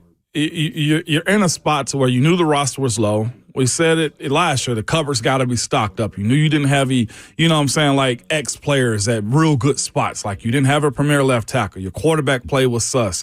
You look at the skill players that you had offensively and defensively. Like, you're like third and fourth and fifth deep right now inside linebacker. Those are the things you're dealing with right now. Who's on this team at corner that you overly trust? I mean, LeJarris didn't play much. Cheeto came back the last 4 games of the season, whatever it was. Like, there's nothing. So to absolutely implode again, to me, is a bit foolish until I see it work. That's my stance, because you had to go get free agents. The reason the conversation from the masses, now I know the loud minority had a lot of, negativity to say, but the reason Rand got Rand Cooks is because of the free agents that you brought in that you thought would help. Mm-hmm. Let's not act like you weren't on the front end of saying, yeah, I love that signing. Like, there was a lot of good vibes, a lot of good press about this team because you brought in Snead. You stole him from your divisional opponent. You brought in other guys that had a lot of that potential that you look to grow and cultivate. Now, how it turned out, it's a totally different story. But don't act like on the back end of this thing, Rand cooking came out of thin air. No. Moves were made to try to make this team better. And now you just at a spot to where too young, not enough talent, and not enough experience. Yeah, it is. The roster is what it is, and it hasn't been drastically improved in the last couple of years. But that's the thing. I think Rand was digging this franchise out of a hole when it came to drafting the right guys for this team. And if you decide to disrupt that after really only giving him a full year of himself kind of having the vision, because again, Vrabel was part of the first draft with him. I don't care what anyone says. He had his fingers all over that draft. And Rand said it, too. It's like, my job is to appease Vrabel. Right. And so you got to give him more than a year, you guys. If you're going to just fire him, you've got to fire everybody, because if you're going to reset, then reset. If not, you've got to give these guys time, this trio, time to work together to continue to set this foundation. And from my understanding, honestly, and of course, people are going to point fingers and everywhere else when it comes down to it, but Levis was a Vrabel pick. Now, until we understand what happens and who comes out and say, hey, no, that's my guy, one, they all in a boat together. We know that. But as far as like being made to, hey, I like this guy for what we want to do, just from my understanding. So until somebody proves me wrong on that was one, mine we'll too, see. Ramon. That was I think mine too. This front office still has to wear the Will Levis trade and pick, though. Oh, yeah, absolutely. Because they didn't just pick him. They mortgaged their future and a future third-round pick to pick him. So they doubled down on a mistake that, yes, had a quick shelf life. They can get out of it now, and they can go somewhere else. However, this front office has to wear it, regardless of who they drafted the quarterback for. I agree with that.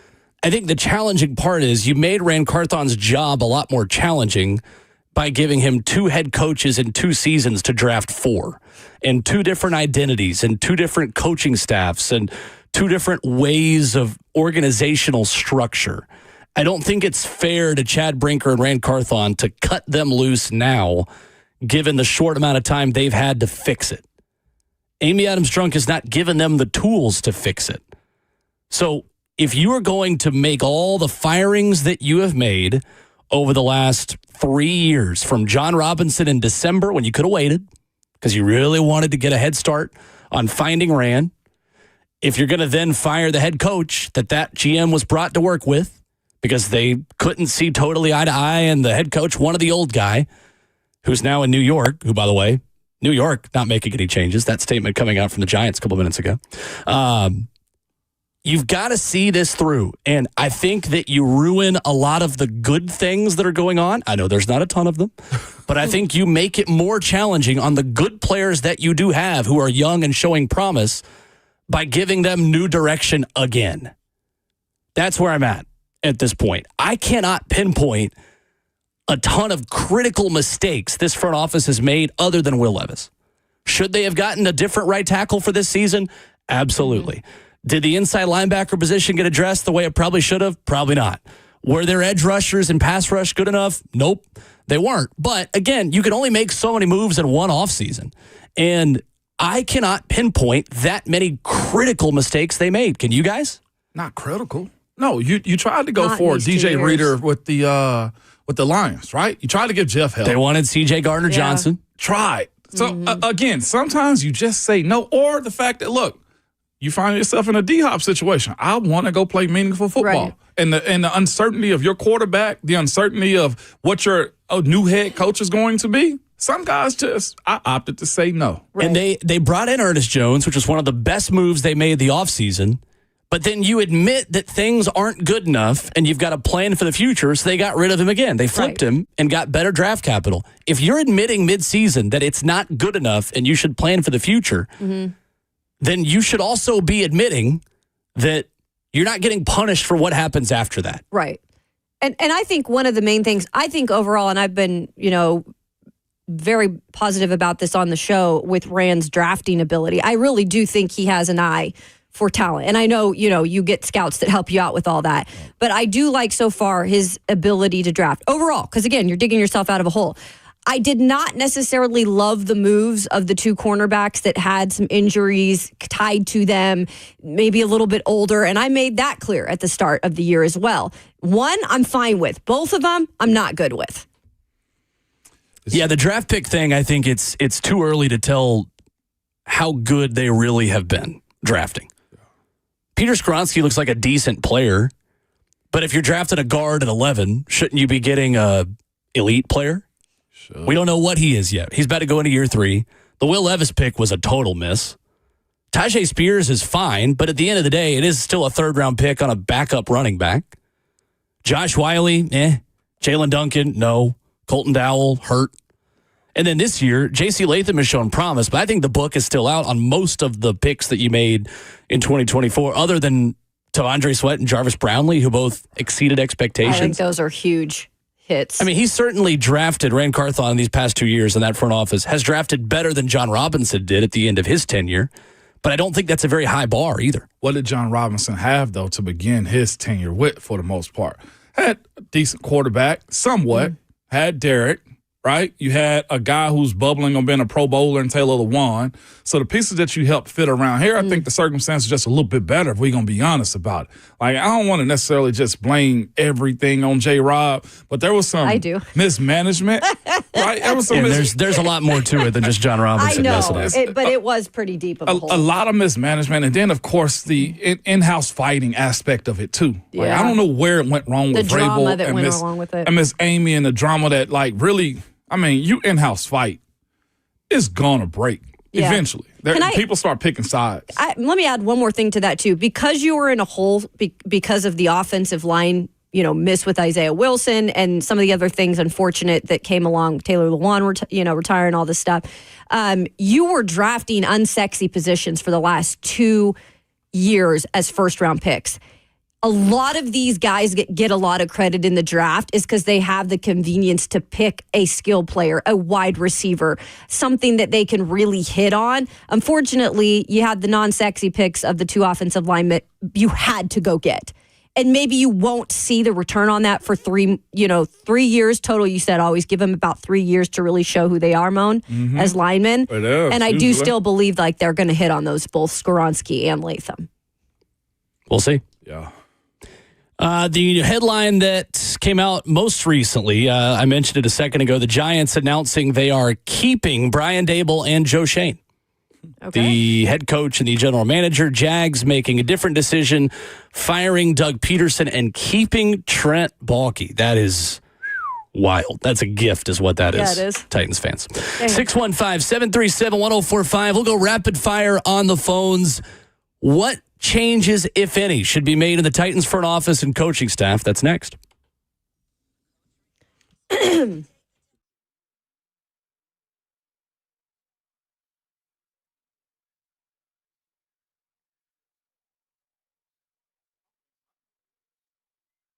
It's Ramon, Phosphor Hiller, Plumbing, Heating, Cooling, and Electrical. Y'all, it's a new year, man. So new you, new home. Well, no, I ain't telling you to go buy a home. What I'm telling you is make your home better, man, because what Hiller's offering you, whether it's plumbing, cooling, heating, or electrical, man, no other company is doing it better. There is no better time to take care of your home than right now at the beginning of the season, man. Hiller's got plenty of deals going on their website. Whether you need somebody to come and put in a ceiling fan, the way I did at one point in time, come service your HVAC systems, or simply just keep the upkeep around your house intact so that you don't hear those old creaky sounds or that water heater just blow out. Many deals, many helping items that Hiller has on their website. Simply, whether it's HVAC or whether you want a new tankless water heater, simply visit happyhiller.com.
NFL Black Monday as the headlines continue to roll in this morning on 104.5 The Zone. 615-737-1045. Ramon Foster, Kayla Anderson, Will Bowling.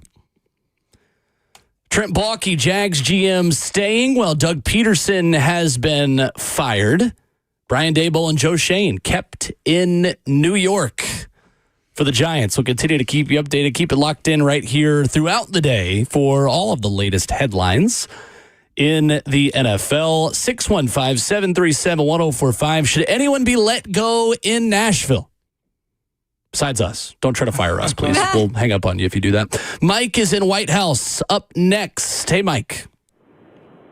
Hey, guys. I think Rand is safe. I don't think he's done anything egregious in his time other than maybe hire Brian Callahan. But I think also you could say that Amy had a big part in that decision. So I think Rand is safe. But also I think you should let go Colt Anderson. And I think you should take the play calling duties away from Brian Callahan if he sticks around. Yeah. Thank you, Mike. I don't think Rand Carthon hired Brian Callahan. I think Amy Adams Strunk and the brain trust of the organization hired Brian Callahan. We know they had a team around her. That's for sure, right? It's Amy's call. Mm-hmm. It's the way it works in this organization. And with the firing of the staff and stuff, so Brian Callahan said, which we'll meet with today at 1:30, said today is obviously jam-packed. He'll meet with players. He'll then talk to his staff after that. In terms of retaining, I don't know when some of that stuff will come out and who he's retaining, who he's not. And then what was the other thing about Callahan that he brought up? Play calling duties. Oh, play calling. I don't know, you guys. I don't see him bringing in someone that he would have call the plays. I think that's part of being a head coach he's looked forward to, is to be able to do that.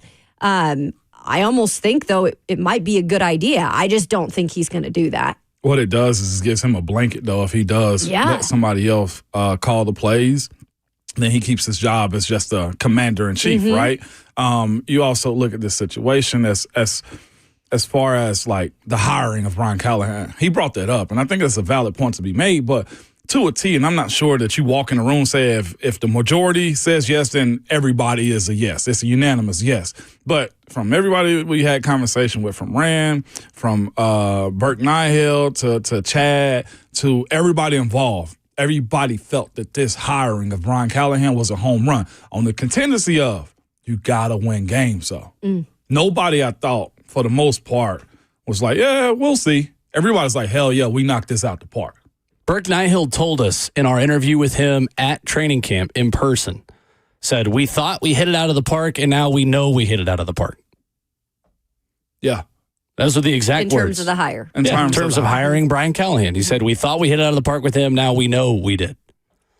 I mean, there was a lot of belief that this team was going to compete, and now they have the number 1 overall pick. The players that was put in place, though. Like, if you've been realistic about it, you had spots that you knew it was fragile, but you had the opportunity to compete. You had a really small margin for error and pathway to success, and it all hinged on the quarterback living up to the expectations. Yeah. That's not the only issue the team had. They couldn't stop the run. They were not as tough in the trenches as they were under Mike Vrabel. Right. They had injuries to key players. They traded DeAndre Hopkins. Their roster got worse from week 1 to week 18, but that happens to most NFL teams. Like, watch the Detroit Lions yesterday. That looks like a totally different defense.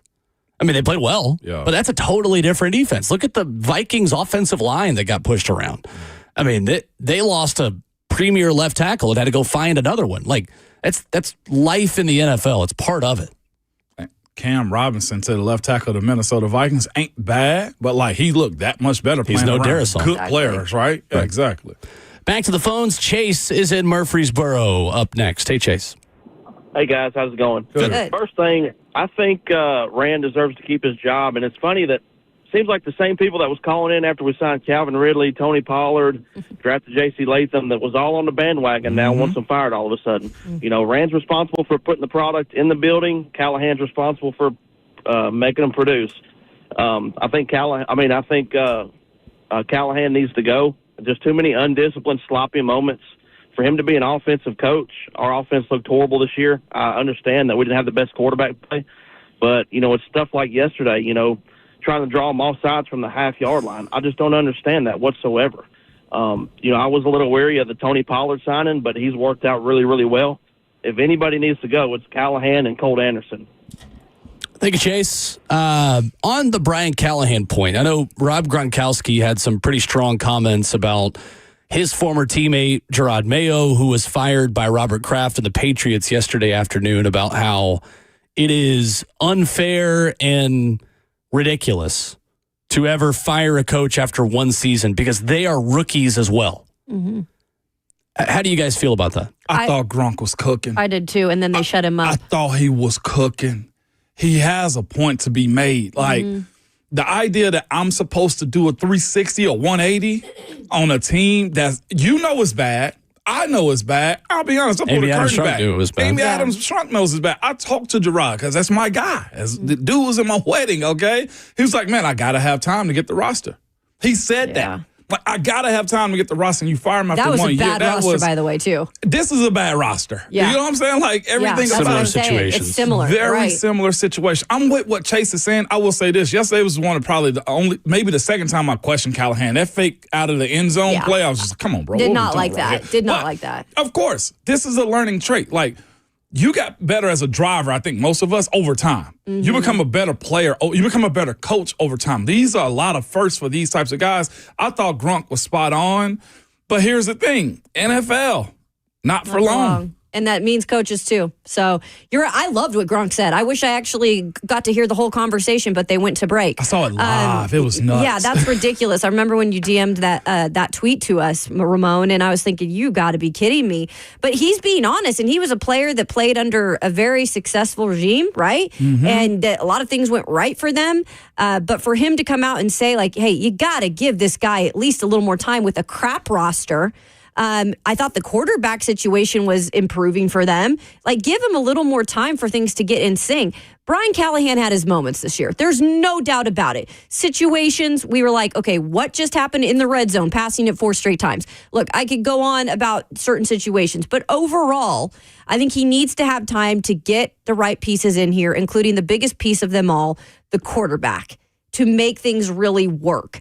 But one season, it's hard to tell a lot when so much is new. It is. A lot of new. And I think that also affects the evaluation process of Rand Carthon and Chad Brinker. Mm-hmm. I really do. You had a head coach who was learning on the job this season. That is a risk you take when you fire Mike Vrabel, who is 6-18 in his last 24 games, and you decide, I want to raise the ceiling of the Tennessee Titans organization on the field. Okay, that's great. You also lower the floor within that process. And does the fact that Brian Callahan made some questionable play calling decisions, called plays for the first time in the NFL, had a quarterback that was actively undermining his offense in the first month of the season, is that a Rand Carthon problem?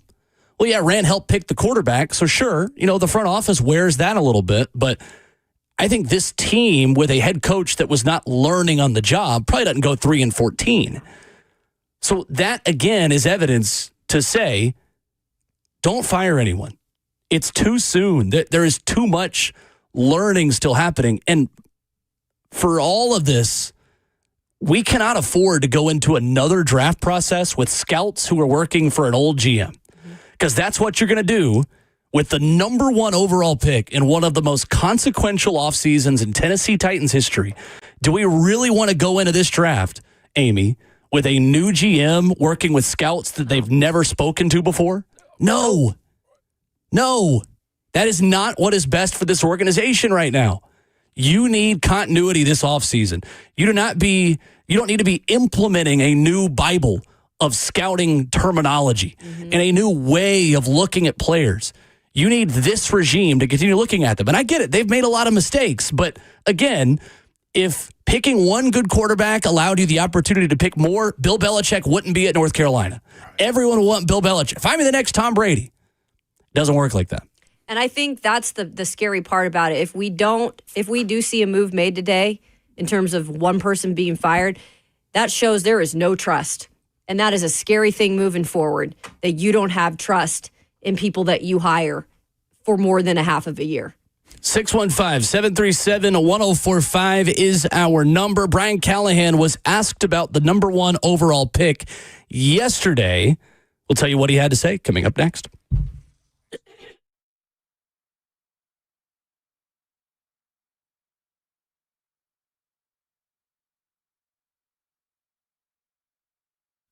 Nashville is one of the best cities to live in with plenty of options, but sometimes all those options can make it tough to find a local real estate agent that you can trust. That's why you need to check out my friend Bernie Gallerani. Bernie Gallerani has years of experience, a proven track record as well, and he will not let you down. In fact, Bernie's going to guarantee to sell your home in just 30 days or less, or he's just going to buy it from you. It's that simple. Selling a home can feel overwhelming, but for John, working with Bernie Gallerani Real Estate made the process faster and easier than he could ever imagine.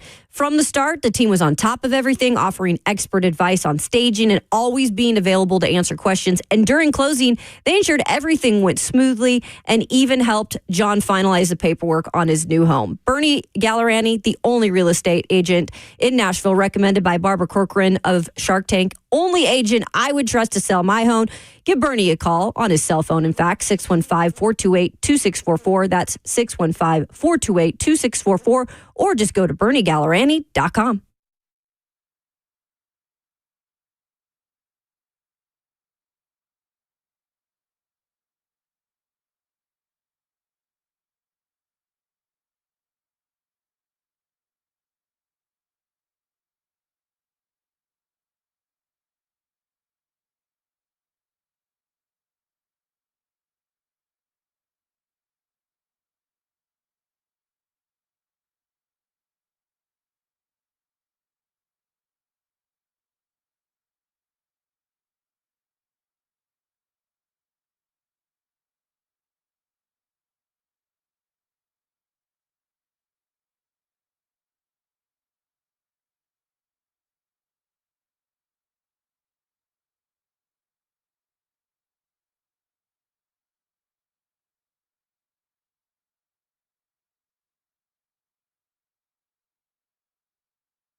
8:02. Good morning from the 104.5 The Zone Studios. I am Robert Walsh. Titans fall to the Texans in the final game of the 2024 regular season, 23-14. Not a lot of highlights from the game for the Titans, but the one bright spot, a 49-yard touchdown from Will Levis to wide receiver Tay Martin.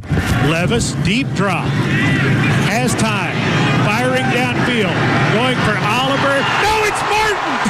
Tay Martin cuts in front of Oliver, catches the ball, and goes into the end zone. Touchdown, Titans! Won't miss this season, but I will miss that Coach Mack laugh. The Titans, after the loss, have secured the number 1 overall pick in the 2025 NFL draft. Jacksonville ends up with the 5th overall pick. They'll also be looking for a new head coach, as it was reported this morning that they are firing head coach Doug Peterson. Indianapolis with the 14th overall pick in the 2025 draft. Sunday Night Football, I've done that twice now. Sunday Night Football for all the marbles last night. Lions took down the Vikings 31-9. Jahmyr Gibbs ran all over Minnesota, 23 carries for 139 yards and 3 touchdowns. With the win, Detroit locks up the number 1 seed, the first round bye. Minnesota will be heading to Philadelphia to take on the Eagles in the wild card. For all your foundation repair and your waterproofing needs, you got to go to USSTN.com. Breaking news at once on your home for the Titans and the Vols. This is 104.5 The Zone.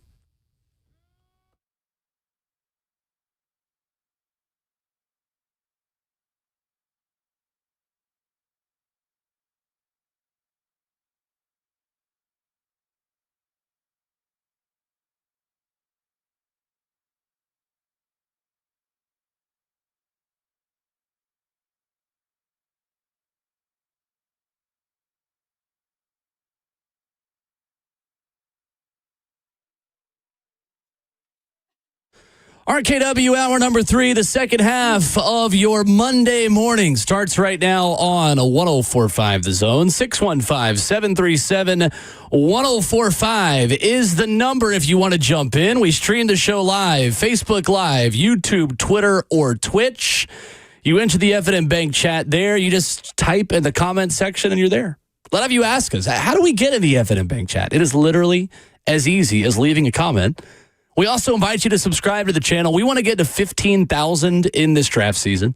Subscribers on our YouTube channel. We're close. Oh, yeah. We're getting there. We have reached over 13,000. Many of you have added to that total already this morning. We invite you to continue that push there on YouTube. Ramon Foster, Kayla Anderson, Will Bowling, Robert Walsh makes the show happen. If you're just waking up, starting your morning, it is the Monday of all Mondays after New Year's and Christmas. Headline here, no one's been fired yet. Nope. We've got plenty of people asking for it. And you also got the number 1 overall pick. Yes, you do. That's right. A lot of attention about to come the Titans' way here in the next several months. It is. Excited to see what it somewhat turns into, but we got a while away from that because decisions got to be made within the next few days. Everybody that's had a rocky season has come out and either fired or endorsed their guys. So all the AFC South head coaches and GMs that were under fire, they've all come out and addressed what they're doing. It's currently like 6 o'clock on West Coast time. Maybe they were trying to wait till 7. We'll see. The Jags are firing Doug Peterson and keeping GM Trent Baalke. The Giants keeping Brian Daboll and Joe Shane. And Chris Ballard and Shane Steichen will return in Indy. So, we know everything in the AFC South except for what's going on here at this point. Brian Callahan was asked about the number 1 overall pick. It was the first question. He was asked yesterday to begin his press conference, and your head coach had this to say. I did. I'm obviously aware. I saw it right before I came in here. Those aren't things that are exciting, truthfully, from my perspective. Not where I want it to be this year, not where our team wanted to be. Those are the things that you get when you're not playing well enough, and that's where we are. And not something I'm going to take a whole lot of solace in, but we'll move to that phase starting tomorrow. Is there any relief? So there is Brian yesterday. Mm-hmm. Draft process starts today. And Brian Callahan is scheduled to meet with the media this afternoon at 1:30. So take that for what you will. Yeah, we have open locker room before that, so we'll get some of the guys that are cleaning out their lockers, see their takes on everything headed into the offseason, and then interested to see what Callahan says. And honestly, interested to see what can happen between this time. Because, again, we've seen in the past that Amy Adams-Strunk has taken her time with announcements when it comes to the end of the season. It's humbling to hear him say that about number one overall pick, too, because what did he say? He's not going to take a lot of solace in that, with the idea that, look, you get the number one pick because you're trash. Yeah. You're trash. You're one step closer to being let go, or at least having a reputation of not being a good coach. So, yeah, you get an opportunity to pick first and be the belle of the ball all offseason long, but you got that for a reason. It's not like anybody's trading up for it. Like, you get you have a reputation of being a bad coach at this point, at least on the outside. Like, for a lot of folks that don't watch him or this team, that's what you get. But it's also a big opportunity. So, of course, he'll get past this. Emotions will die down, and you'll have an opportunity to right the ship. Yeah, and hopefully for him, there is a little continuity of how they're going about it. Because, again, like we've mentioned on the show, if there is even, one move made in terms of Ren Carthon getting fired, I just feel like that kind of resets the process of how you're preparing to take, this number one pick and how it goes about, you got to wait now on a GM to get hired. You've got to wait now if they're going to keep some of the scouts. It's just, to me, you're behind the gun already. Yeah, I'm kind of upset because we had a caller on the hook who had an idea of how to fix all of this. Really? Okay. Guys, they could, if we would only listen, I guess he got tired of waiting, but I was just about to go to him, too. He thought that hiring Nick Saban would fix all of this. And I can't argue with the logic. Can't argue with Nick the logic. Saban, huh? If we're living in that fantasy world, then sure, anything's possible. Was his name Big Al? His name was not Big Al. Because that's the mascot that Alabama has, okay? What's his name? Big Al. I did not notice any pachyderm-like sounds coming from his home. You didn't hear, did he say that RT phrase also at the end of the call? I didn't hear a when he called in, so I don't think it was an elephant sound. That's really good, right? Elephant sound. Stay tuned for more animal sounds from Robert Walsh. I was go get Nick. All right. The headline there is that a caller wants an NFL head coach with an under 500 record with 2 years of experience to coach the Titans, who went 15-17. Ooh. As coach. Kay Oldham on YouTube says, Saban can't do worse. Oh, it could always be worse. Stop saying that, right? It could always be worse. You won 3 games this year. You want to win 0? You want to mess around and find out? Can I? Oh, that's great. I wish we'd gotten him in. Watching, please call back. 0-16. Sheesh. I played a team that went 0-16. Like yesterday, that this team at the end of the season looked like an 0-16 team. Yeah. It was almost depressing watching it yesterday. I ain't gonna lie to y'all. I salute anybody that walked out in that stadium to finish the game and season with this team. Well, Bob has called back in. Let's go, Bob! With his Nick Saban opinion. Bob, I would love to hear your argument for this. Good morning. Well, first off, I got to say a few things. First off, I think the Titans are where they are because that's what they wanted to be. They wouldn't have put Will Levis in the last game if they actually wanted to win it. Secondly, I'm not a fanatic. I am a fan, but I'm not crazy about the Titans. I haven't been able to watch them a lot the last several years because what they put on the field is a joke. Having said all that, they do have a few good players that they could work with, but I think Nick Saban could fix all their problems if they're willing to give you the keys to the whole thing. What have you seen from Nick Saban as an NFL coach that makes you believe that? Well, I don't pay attention to a lot of Nick Saban, but is he not making a lot of money telling his opinion, and aren't they usually pretty unique? Well, he's 15-17 as an NFL coach. He was so bad as an NFL coach, he only lasted 2 seasons with the Dolphins. Yeah, well, that was a long time ago, wasn't it? Okay. Bob, I will tell you this, because when he got the Alabama job, I was there covering Alabama, and the big thing with Saban when he took that job and went back to college is he just couldn't have enough control over players at the NFL level that he wanted to. He loves control over players, right? And when you are an NFL player, you're a grown man. And really now in college, you're a grown man. Hence why he stepped out of the world of coaching, because the money's now involved and they do what they want to do. There is no way in hell he's going to becoming an NFL coach anywhere in his career to end his career. No. Ramon took his headphones off. I love you, Bob, but no. That's a laugh I needed this morning. I needed this. Bob, I respect the heck out of you. I do as a person. You? No, I do. I'm being dead serious now. But like to suggest like something that strong, and it sounded like Bob was very passionate about it, but also say like I don't watch it. Like you can't tell me that though too, and convince me like that's the right decision to make. No. Saban doesn't want I love the follow-up when I asked, what have you seen from him that suggests he can be a good NFL head coach? Well, I don't watch a lot of clearly.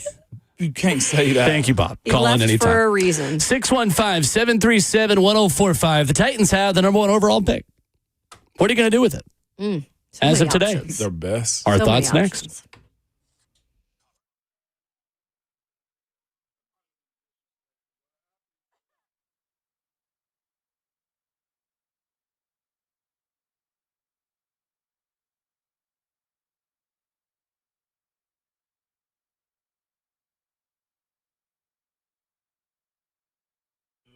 Hey, it's Kayla Anderson. It is the new year. Some of us have goals. Some of us just have one thing we want to accomplish. And maybe that one thing is getting to grow back your hair. Even if you have a little bit of hair loss, did you know you can lose up to 50% of your hair before you even know it?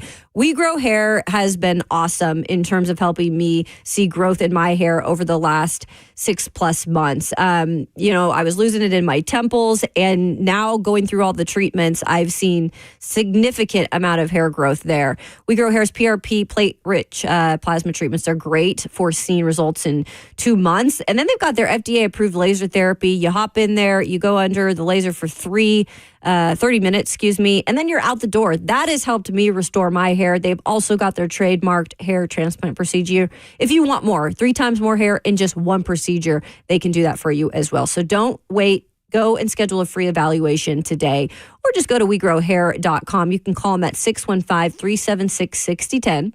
That's 615-376-6010. Or again, go to wegrowhair.com.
RKW continues this morning in the second half of the program. Black Monday in the NFL as the headlines continue to roll in.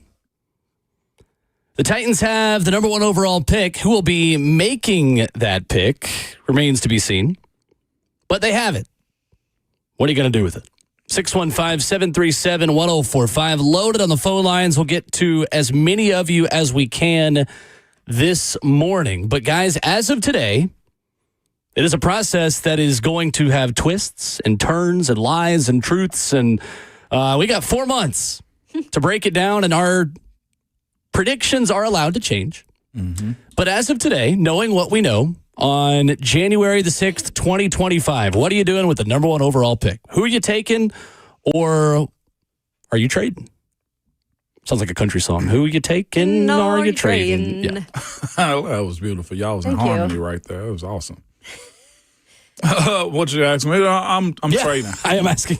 I was just being serenaded by you too. It was awesome. I'm asking. You wanted it to continue. I'm trading. I just am. Again, looking at where you are and where you want to be, you're so far from that it makes no sense to take a guy, especially a quarterback on the team, unless you're going to overspend again in free agency. So you're telling me that your center you pay high dollar for has got to come back from the Achilles that you hope to be back, right? You're going to need a right guard to either sign back Dylan Radins, right? You might have to draft the second, maybe 4th round tackle at some point and sign another one to complete the offensive line again, because none of the dudes that you have on this roster is good.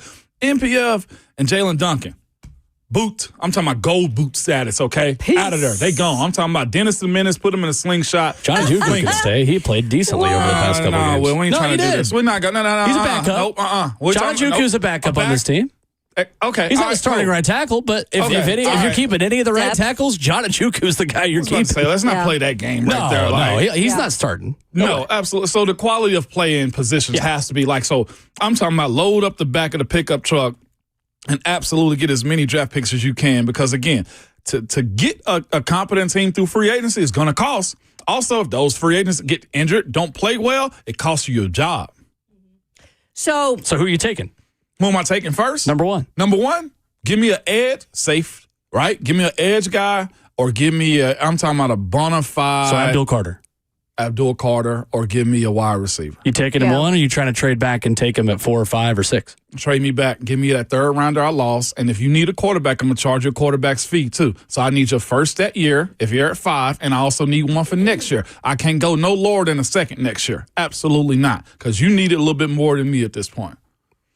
What I can see them do is definitely trading back. If Rand Carthon is still the GM here in the next few hours, which hopefully we'll find out some news either or, the one thing that I know they have been all together on is building this draft class, building the foundation and getting as many picks as you can. I think that was actually a Chad Brinker comment he had when he joined us in training camp this year, is we want as many draft picks as we can get. That's how you're going to continue to build this and build it quick. So I could see them definitely trading back. For me, when I look at this guy, it's a once in a lifetime opportunity. Maybe not lifetime, but you only get it so many times as a franchise, hopefully. Yeah, every 10 years or so, to have the number 1 overall pick. I think we'll get more on this moving forward with Brian Callahan, and I intend to ask him a question about it today. I need to get a feel from what he wants to work with the quarterback. And if I get the sense that either Shedeur Sanders or Cam Ward could be a guy that he could fit in this offense and see running this offense, then I take one of these quarterbacks, preferably Cam Ward. I know there's a lot of high risk to it, but I think there's a lot of high reward to it as well. And I also believe he's ready for the moment. But that I have to get a better grasp on what the hell he wants. I don't know. He hasn't spoke about it because Will Levis has been the guy that they said they'd give the keys to the car this year, and it didn't go in the right direction. So let me figure out what he says a little bit about what he's looking for in a quarterback, and then maybe I can give you a better answer. But right now, if he gives me an answer on either 2 of those would be a fit, I'll go with one or the other. So I looked back at the history of trading the number 1 overall pick. There have been 13 deals for number 1 since 1967. 3 of them since 2001, and one of them including the Titans in 2016. I am team trade back. Let it be known on January the 6th. Give me all the picks. Other GMs, presidents, owners, the Tennessee Titans are open for business. The last time the Titans made a run of the AFC Championship game, they did it with a bunch of dudes they drafted by trading the number 1 overall pick. We talked about it at the trade deadline. Look at the teams that have gone from bad to great. All of them had to make a big sale at some point that allowed them to acquire a king's ransom of talent. The Detroit Lions did it when they traded Matthew Stafford to the LA Rams. The Houston Texans did it when they traded Deshaun Watson to the Cleveland Browns. It happens time and time again. You either get your guy who can change everything, which I don't think the Titans are ready for, and I don't think that guy's in this class, right, or you get somebody greedy enough to go get their dude, and you build a team with it. The last time the number 1 overall pick was traded, we don't have to go back far, 2023, Bears to Panthers. The Chicago Bears received DJ Moore, 2023 first-round pick at number 9, 2023 second-round pick, number 61, a 2024 first-round pick, that became Caleb Williams, and a 2025 second. Now, that is to go from 9 to 1. So I don't see a team going from 9 to 1. Vegas is the one I'm looking at because I think Vegas and Mark Davis, I think they want Shedeur Sanders in a Vegas uniform. I think that's the team to watch for here, moving from right in the middle up there in the top 10, moving up. All right, so the Titans moved from 50, or the Rams, moved from 15 to 1 with the Titans. Titans then moved 15, went up to, 8 to get Jack Conklin. The Titans received, for Jared Goff, the number 1 overall pick, 2016 first-round pick, number 15, 2016 second-round pick, number 43, 2016 second-round pick, again, that became Derrick Henry. Wow. At pick number 45. 2016 third-round pick, number 76, which was subsequently traded. A 2017 first, which became Corey Davis. And a 2017 third, which became Jonnu Smith. Now, that's a lot of picks, and within that, you had to give up a fourth in 2016 and a sixth. So the players that you got that were drafted, and some of these were not drafted by the Titans, were Corey Coleman. Jack Conklin was the one that you ended up getting. Right. Austin Johnson, Derrick Henry. Sean Coleman was a tackle that, again, that pick was traded. You didn't pick that pick. Corey Davis and Jonnu Smith. Give me that. And I get you guys, that's the most logical thing. I get it 100%. I just think it's hard for me to think like, gosh, you got the number 1 overall pick. You can do whatever you want get with it next year. You mean be that bad again? No, I mean, because if you're getting someone else's first-round pick, if the Raiders are going from 6 to 1, the Raiders are going to stink next year. And the Raiders, that's what I was going to say. So you're going to be in the top 5 again because you have the Raiders' first-round pick. You could possibly go get a better quarterback because that draft will probably have a few more to pick from that might fit Callahan's system I think better. So the biggest thing that you're up against is time. Time and bad play again. That's what you're up against the worst in this scenario. That, to me, is the better plan for this team moving forward, considering you don't have a lot of capital, right? So you gain a lot this year, stockpile it, and then you reset it again. Like, it's, I've heard people say, like, well, they should have just came out and said, this is a rebuild. Would that actually have made you feel good? No. It wouldn't have. It wouldn't. You say that because it looks like one right now. When you're 3-14, everything they say is wrong. Exactly. So to say this, and then there's also that side of it too as players. Like you had veteran guys on this team, a D-Hopper, Calvin Ridley that wants to win. He's 30. LeJarry Sneed that's coming from a Super Bowl team. Lloyd Cushenberry, who's a guy that's coming to win. And to tell them up front you're in a rebuild, like that does suck as a player. Sure. So we might get beat down. It happened, right? But that's what you're looking. I'm looking into stockpiling it and having time. It's a matter of what ownership's going to allow as far as this regime. And it seems to be very fragile right now. I love the comments. And again, say what you want. Join us in the F&M Bank chat. But, there is no generational quarterback in this draft. First of all, I agree. There's not a ton of players to choose from. Let's be careful, though, with who we grant the generational quarterback and not. We've been saying this, and they said this about Caleb Williams all year long leading up to the draft, that he was this generational quarterback. He could still be. He could still be. But let's say this. It's not off to the greatest start. So I want to be careful with how we just grant that title or don't grant it to quarterbacks. Let's not leave that in this conversation right now because we just don't really know what these guys are so early on in their careers. You know what makes a great team? I mean, a great quarterback? It's a great team. I gave my answer up quick. There you go. It's a great team. What is Tom Brady without his defense? We don't speak enough about it. And I think to the same point, to the Caleb Williams point, that coach got fired. That GM might get fired, and Ryan Poles. Right. Seems like he's safe. Like, that's a great way if you're Rand Carthon to lose your job if you still have it and are making this pick. If you pick a rookie QB again and you're wrong on QB a second time and Amy Adams-Strunk doesn't see enough progression from a rookie quarterback in one season, then my job's on the line. It is. The better way for this front office to keep their jobs is by kicking the can down the road a year and making it easier for the next quarterback to succeed. And I think that's absolutely a part of this. Who's the bridge quarterback then? Oh, I think you've got plenty of options. I think Derek Carr is probably the leader in the clubhouse, considering his experience with Brian Callahan. Mm-hmm. We've got to monitor what goes on with a number of guys like Justin Fields. Does Pittsburgh want him back? That's my top choice. Right. Is Justin Fields, who is not that much older than Will Levis, by the way. Mm-hmm. And not old at all in Fields. I mean, you're going to have options like Kirk Cousins. You're going to have the options of Rodgers, who I don't think is a legitimate possibility. But I think Derek Carr, if I was putting betting odds on it right now, would be my odds-on favorite to be the bridge quarterback because he's worked with Brian Callahan before. If available, I'll still contend. I think Daniel Jones could be a good fit. Absolutely. Again, a guy that's not that old. Yeah. Not that old. And what I mean by good fit is this. You can probably pay him cheaper to get you 2-3 serviceable years and see what you get out of him. Again.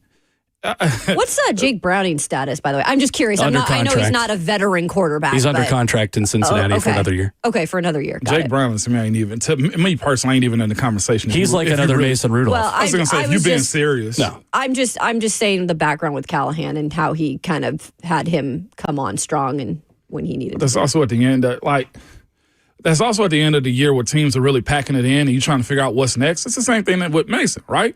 Mason last year with Pittsburgh, they rallied because new quarterback starter, win some games, make some plays, but then as soon as you meet big monster, as far as Buffalo, you get pants. Like, so I don't. It's a lot. I saw Will made a point about that too yesterday on social media as it pertains to like Chig. Like Chig's gotten a lot of like press because of he's been killing as of late. Why? Why has he been killing? Because he's been losing by so much in the fourth quarter that he's wide open against cover 4 catching checkdowns. He's catching it. Right? But that's not a bar for like broadcasters have come in for the last 3 weeks on television and have told us, Chig's really been on fire. No, not really. And he does this every year, right? All right. He finishes strong every season. And you go into the next year, Chig could really be something. Okay. You know, show it to me for a whole season. You know who's something that's doing it, and you say, "Oh man, this Isaiah Likely for Baltimore." Like that's a young tight end, and you say, "Oh, he's making plays so I can do Jonnu Smith." You know what I'm saying? Like it's those. Let's go, Jonnu. Those are the playmakers you're looking for when you're talking about like, oh, he's killing it. Like Isaiah Likely, Bert. I want to bring you in real quick. He's back there talking. Never mind. Isaiah Likely, he was just a little guy at first. And then his role grew, right? Like that's a guy, as you say, he's making his way in the league, correct? Yeah, for sure. So it's that for me. Like, how much has Chig done? What you allowed him to do? Well, it hasn't been consistent enough, right? It's showed up at parts of the season, and I get what you're saying with that. And that ain't no dig at him, but like it's the reality. Yeah, you need to have more of it from start to finish. We got to change the standard of like what's good, what's on fire. Yeah, what's on fire. 100%. Bring back Jonnu. Sorry, did I say that? You did. I love that guy so much. Kevin is in Clarksville up next. 615-737-1045. Hey, Kevin. Yeah. Hello, guys. What's up, Kevin? Hey, how y'all doing? I just want to say that all three of y'all have been on point this morning. Moan, you said it earlier about how everybody was saying Rand Carthon was cooking last season, and now people are thinking wanting him maybe to get fired, but nobody was saying that when he brought in. He brought in the right players, and the other guy said that I think we should just stick with the current roster of GM and coach that we got and let them at least get them another year or two, see what they can do together. And Taylor, you said something that I agree with about I don't think it'll happen, but like you said, the only move I would suggest is a new offensive coordinator. But like you said, I don't think this head coach thinks that way or whatever. But if we were to make a move on the coaching staff, I think that would be the move to make. Yep. Right. Yep. If you relieve Callahan of his play calling duties in year 2, I mean, we're Isn't on the that clock. like getting your, Might as well just fire him. Isn't that getting your dog neutered or something? If you don't believe, if you don't believe in him to call plays, then you don't believe in him to be the head coach. After year 1, Yeah. right? He on the clock. Because it's kind of like a luxury to be able to, do both, obviously well. But giving that up, it's kind of like, well, okay, why am I really here? Mm-hmm. You went through and you kind of took your lumps this year so he could learn from some of those mistakes and growing pains and be better for it next year. I think it's too early to take away play calling duties. 615-737-1045. Mark in the borough up next. Hey, Mark. Hey, RKW. Morning. What's up, Mark?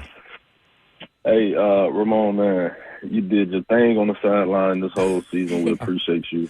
Man, and RKW, we appreciate y'all this whole season as well. Thank you, Thanks, Mark. Just the whole company. Bert, you the man.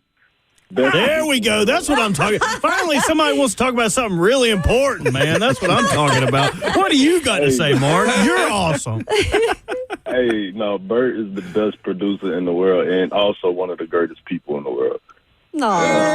Hey, checks in the mail. A lot of love. I love it. I don't know. The love. I don't know. Hey, I'm not trying to Go get ahead, no Mark. brownie points, but I met y'all a couple of times. Yeah. Doing security or whatever. So, Yeah. But look, though, so everybody talking about fire Amy. She can't be fired. First of all, she is a business owner.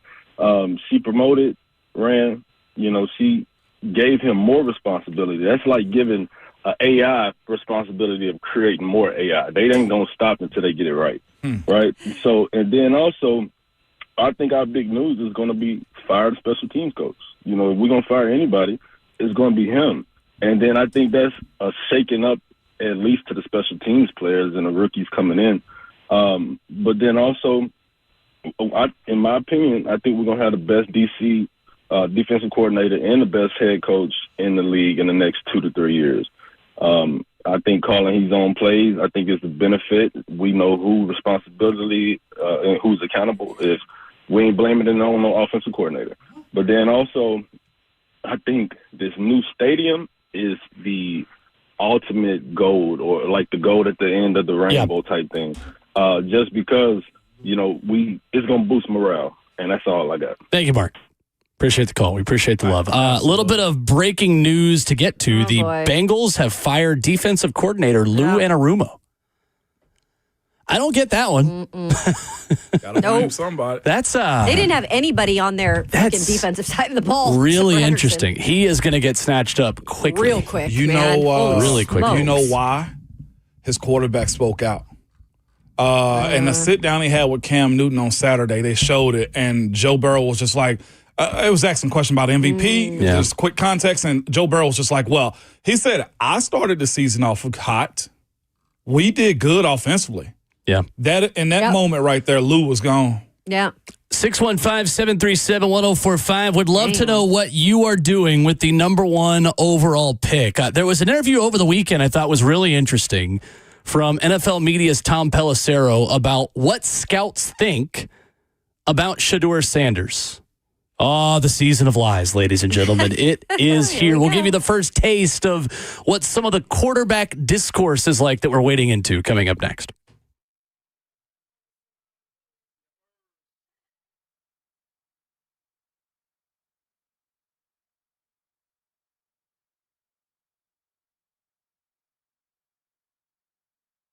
Is your concrete in need of repair? Maybe your sidewalks are shifting, your driveway is cracked and sinking, or your porch steps, maybe they've moved on you. Shifting concrete can create a dangerous situation and trip hazard around your home. It's also just a big eyesore.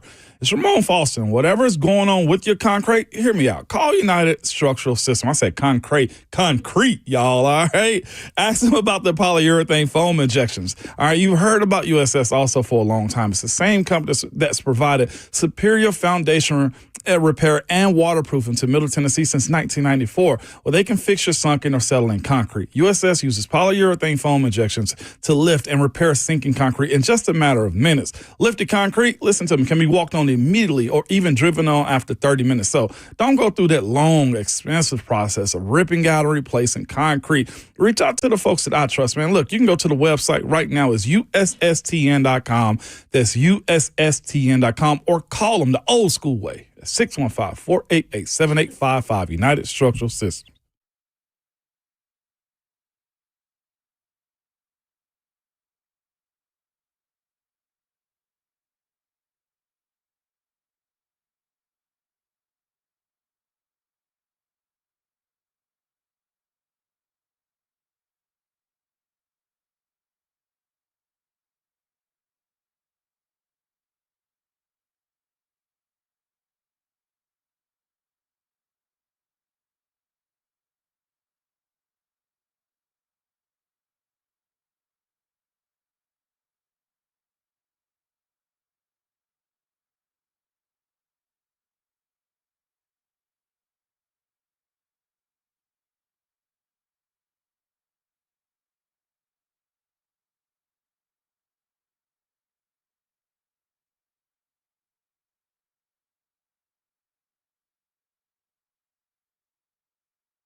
RKW 104.5 The Zone, wrapping up hour number 3. What will you do with the number 1 pick?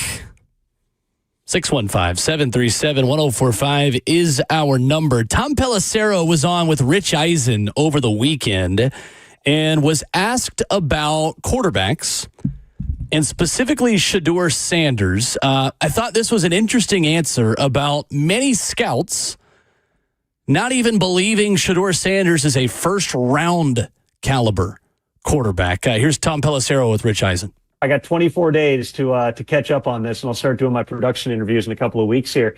But I would say, just in my casual conversations with people within the league, there is certainly not consensus that there's going to be 1, 2, 3 quarterbacks that are all going up there in the top 5. In fact, some of the most commonly talked about names could end up, being projected lower than anybody realizes. The names that people bring up the most would be Cam Ward out of Miami as certainly a prospect. In another year, is he a top prospect?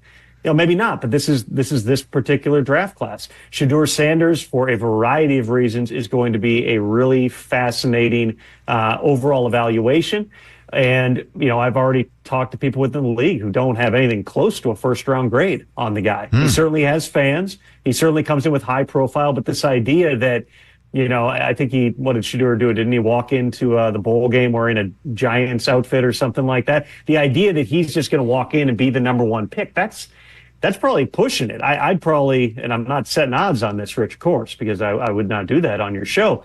But, if I were guessing who comes off the board first, I'd say Shedeur is not the first Colorado player off the board as it stands today. Travis Hunter may be a generational type of player. Somebody may well fall in love with Shedeur Sanders. He could go number 1 overall. I would just say in my conversations, there is healthy skepticism among people in the league that when it comes to the end of this process and we get to that last week of April, that somebody's going to jump out there and use a really high pick on making him a franchise QB.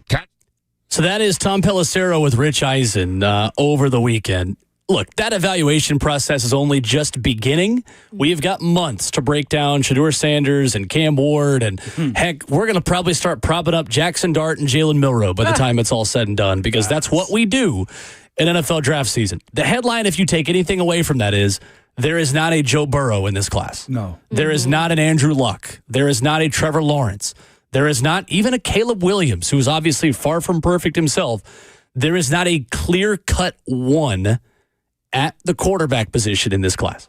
Yeah, and that's why I think wherever these quarterbacks go, it really does have to be exactly what that team is looking for. Whether they sit for a year and are ready to play in year 2, it's got to fit exactly what they are looking for in a quarterback and what system that they are running. So I do get, guys, why people are like, especially with Cam Ward, I don't think that's necessarily a fit here. I wouldn't totally disagree with you. I just like Cam Ward overall more than Shedeur.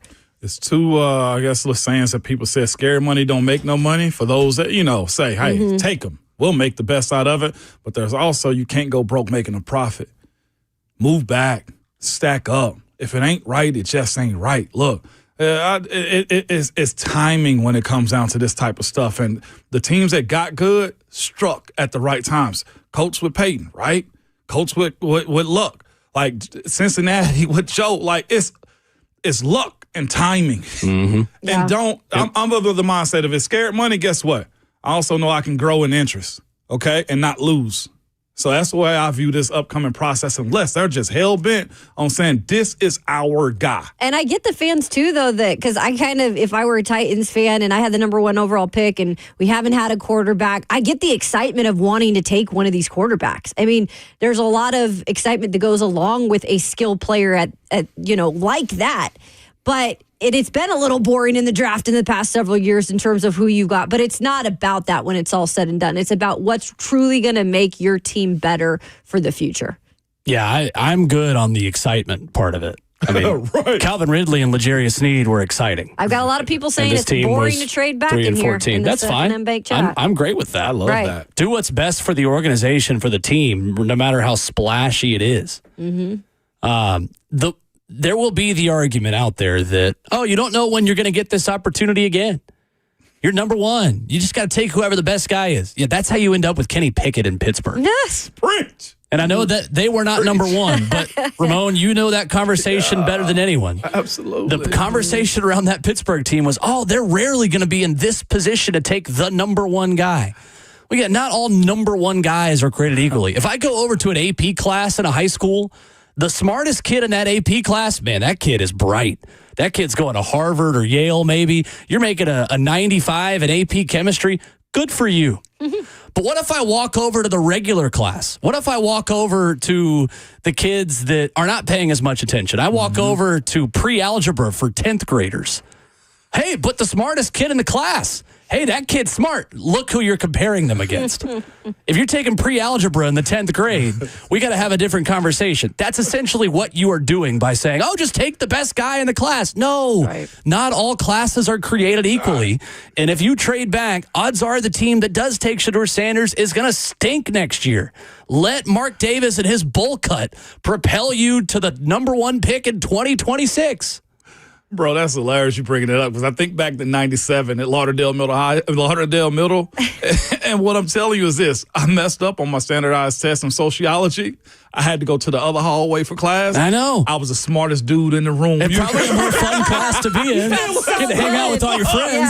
Yeah. But just because you're the smartest kid in that classroom, now you may be very successful in life as you actually proven to us, obviously. But it doesn't mean you're that smart if you're the smartest kid in the regular class. Hey, I was in a beta club, I will say. I just slipped on the testing. You've made a very good life for yourself. I slipped on the testing, Will, and I had to go to the other hall. Let me tell you, your boy was king in that class, man, until I went back to my honors class the next year in 8th grade. I was always the dumbest kid in the honors classes. That's where I made my money. I was like a B+, A- kid in the 8th grade. But listen, that 7th grade year when your boy had to go with the degenerates, they in there kicking people. More fun to live that way anyway. It was fun in the class. A lot more street smarts and life smarts. That teacher loved me because I was so good on my test. People trying to cheat off my test and everything. 7th grade, boy, man. That's some memories. I had a blast in that class. I love it. Let's go to Eric in Franklin, 615-737-1045. Hey, Eric. Hey, how you doing? Good. All right. So I think this. You can bring in new head coach. You can bring in all these other people. But at the end of the day, you're still going to have the same solution again next season. Yeah. Okay. Your phone keep breaking up. Yeah, I think that's me breaking up. Okay. Yeah, go ahead. You clear now. Keep talking like that.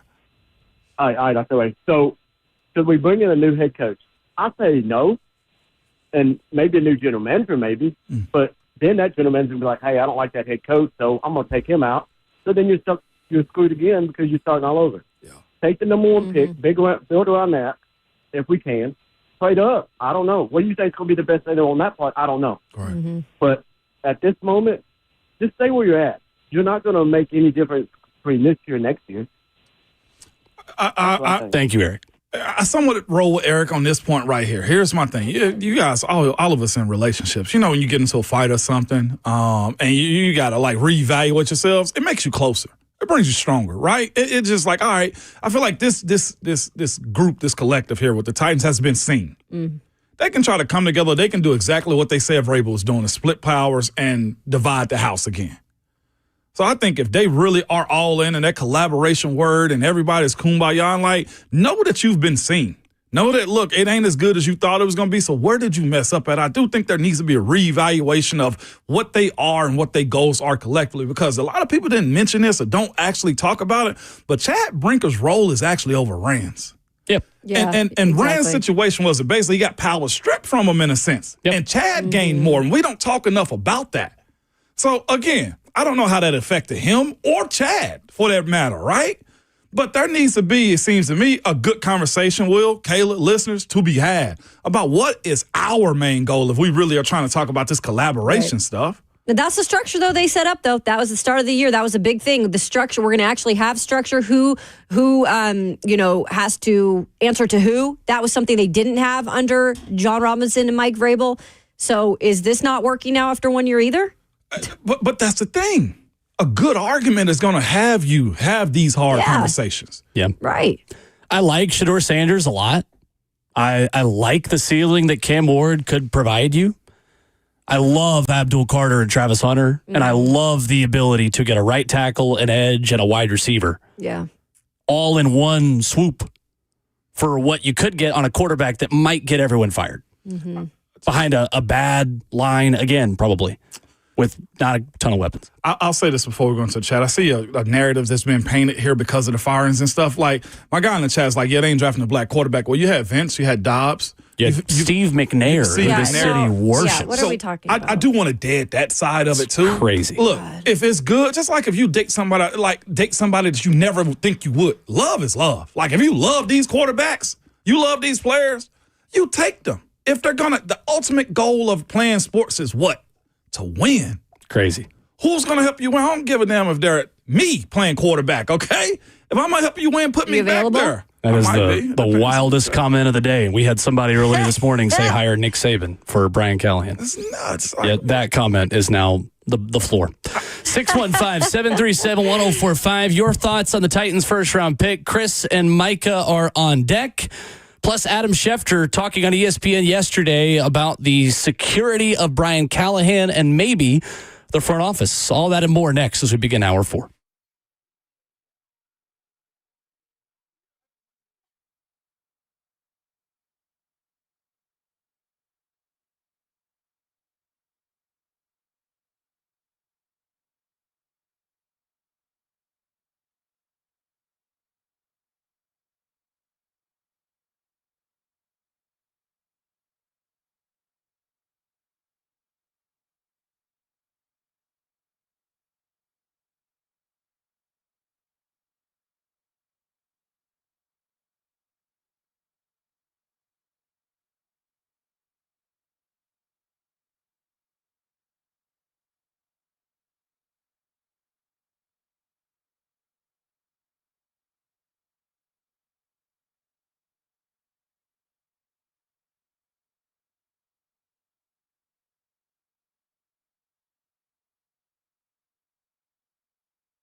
What's going on? 9:02. Good morning from the 104.5 The Zone Studios. I am Robert Walsh. Titans fall to the Texans in the final game of the 2024 regular season, 23-14. Not a lot of highlights from the game for the Titans. The one bright spot, a 49-yard touchdown from Will Levis to wide receiver Tay Martin.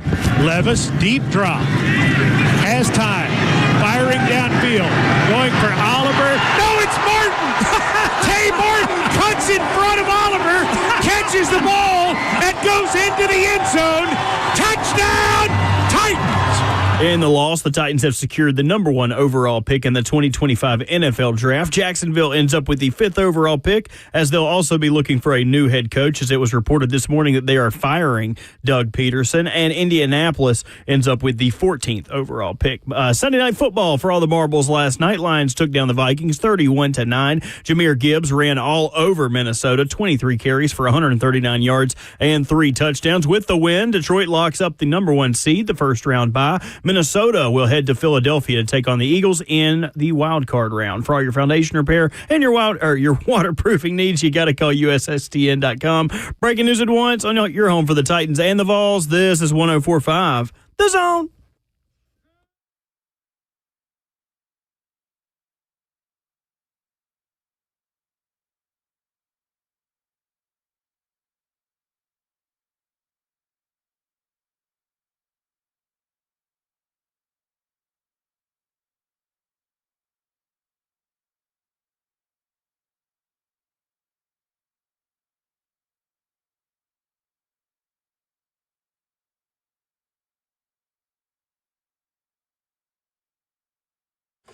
RKW hour number 4 getting started on a Monday morning, the beginning of the NFL offseason in Nashville. 615-737-1045. Ramon Foster, Kayla Anderson, Will Bowling, Robert Walsh hitting the buttons. Your thoughts at 615-737-1045. We are wide open for the final hour for you to give your thoughts. Are you firing anyone in the front office? Are you keeping Brian Callahan around? What are you doing with the number 1 overall pick? You can take it anywhere within those navigational beacons that you would like here this morning in the F&M Bank chat, Facebook Live, YouTube, Twitter, or Twitch. Going to get back into the discussion we had early this morning in the 6 o'clock hour if you missed it. Where did it all go wrong this year? What's the biggest mistake the Titans made to get us here? We'll dive back into that coming up here in just about 15 minutes. But I did want to hear again the Adam Schefter audio from yesterday on ESPN leading into their NFL coverage. This was before the Titans took on the Texans and lost and secured the first overall pick. Adam Schefter talking about the safety of Brian Callahan as the Titans head coach. Is the AFC South. This is where we're going to get the most activity. It's volatile right now. And Tennessee is sitting there with a 3-13 record. They're in contention for the number 1 overall pick. And the owner is not happy about it right now. Now, Brian Callahan was just given a start, and I think he'll be given more time.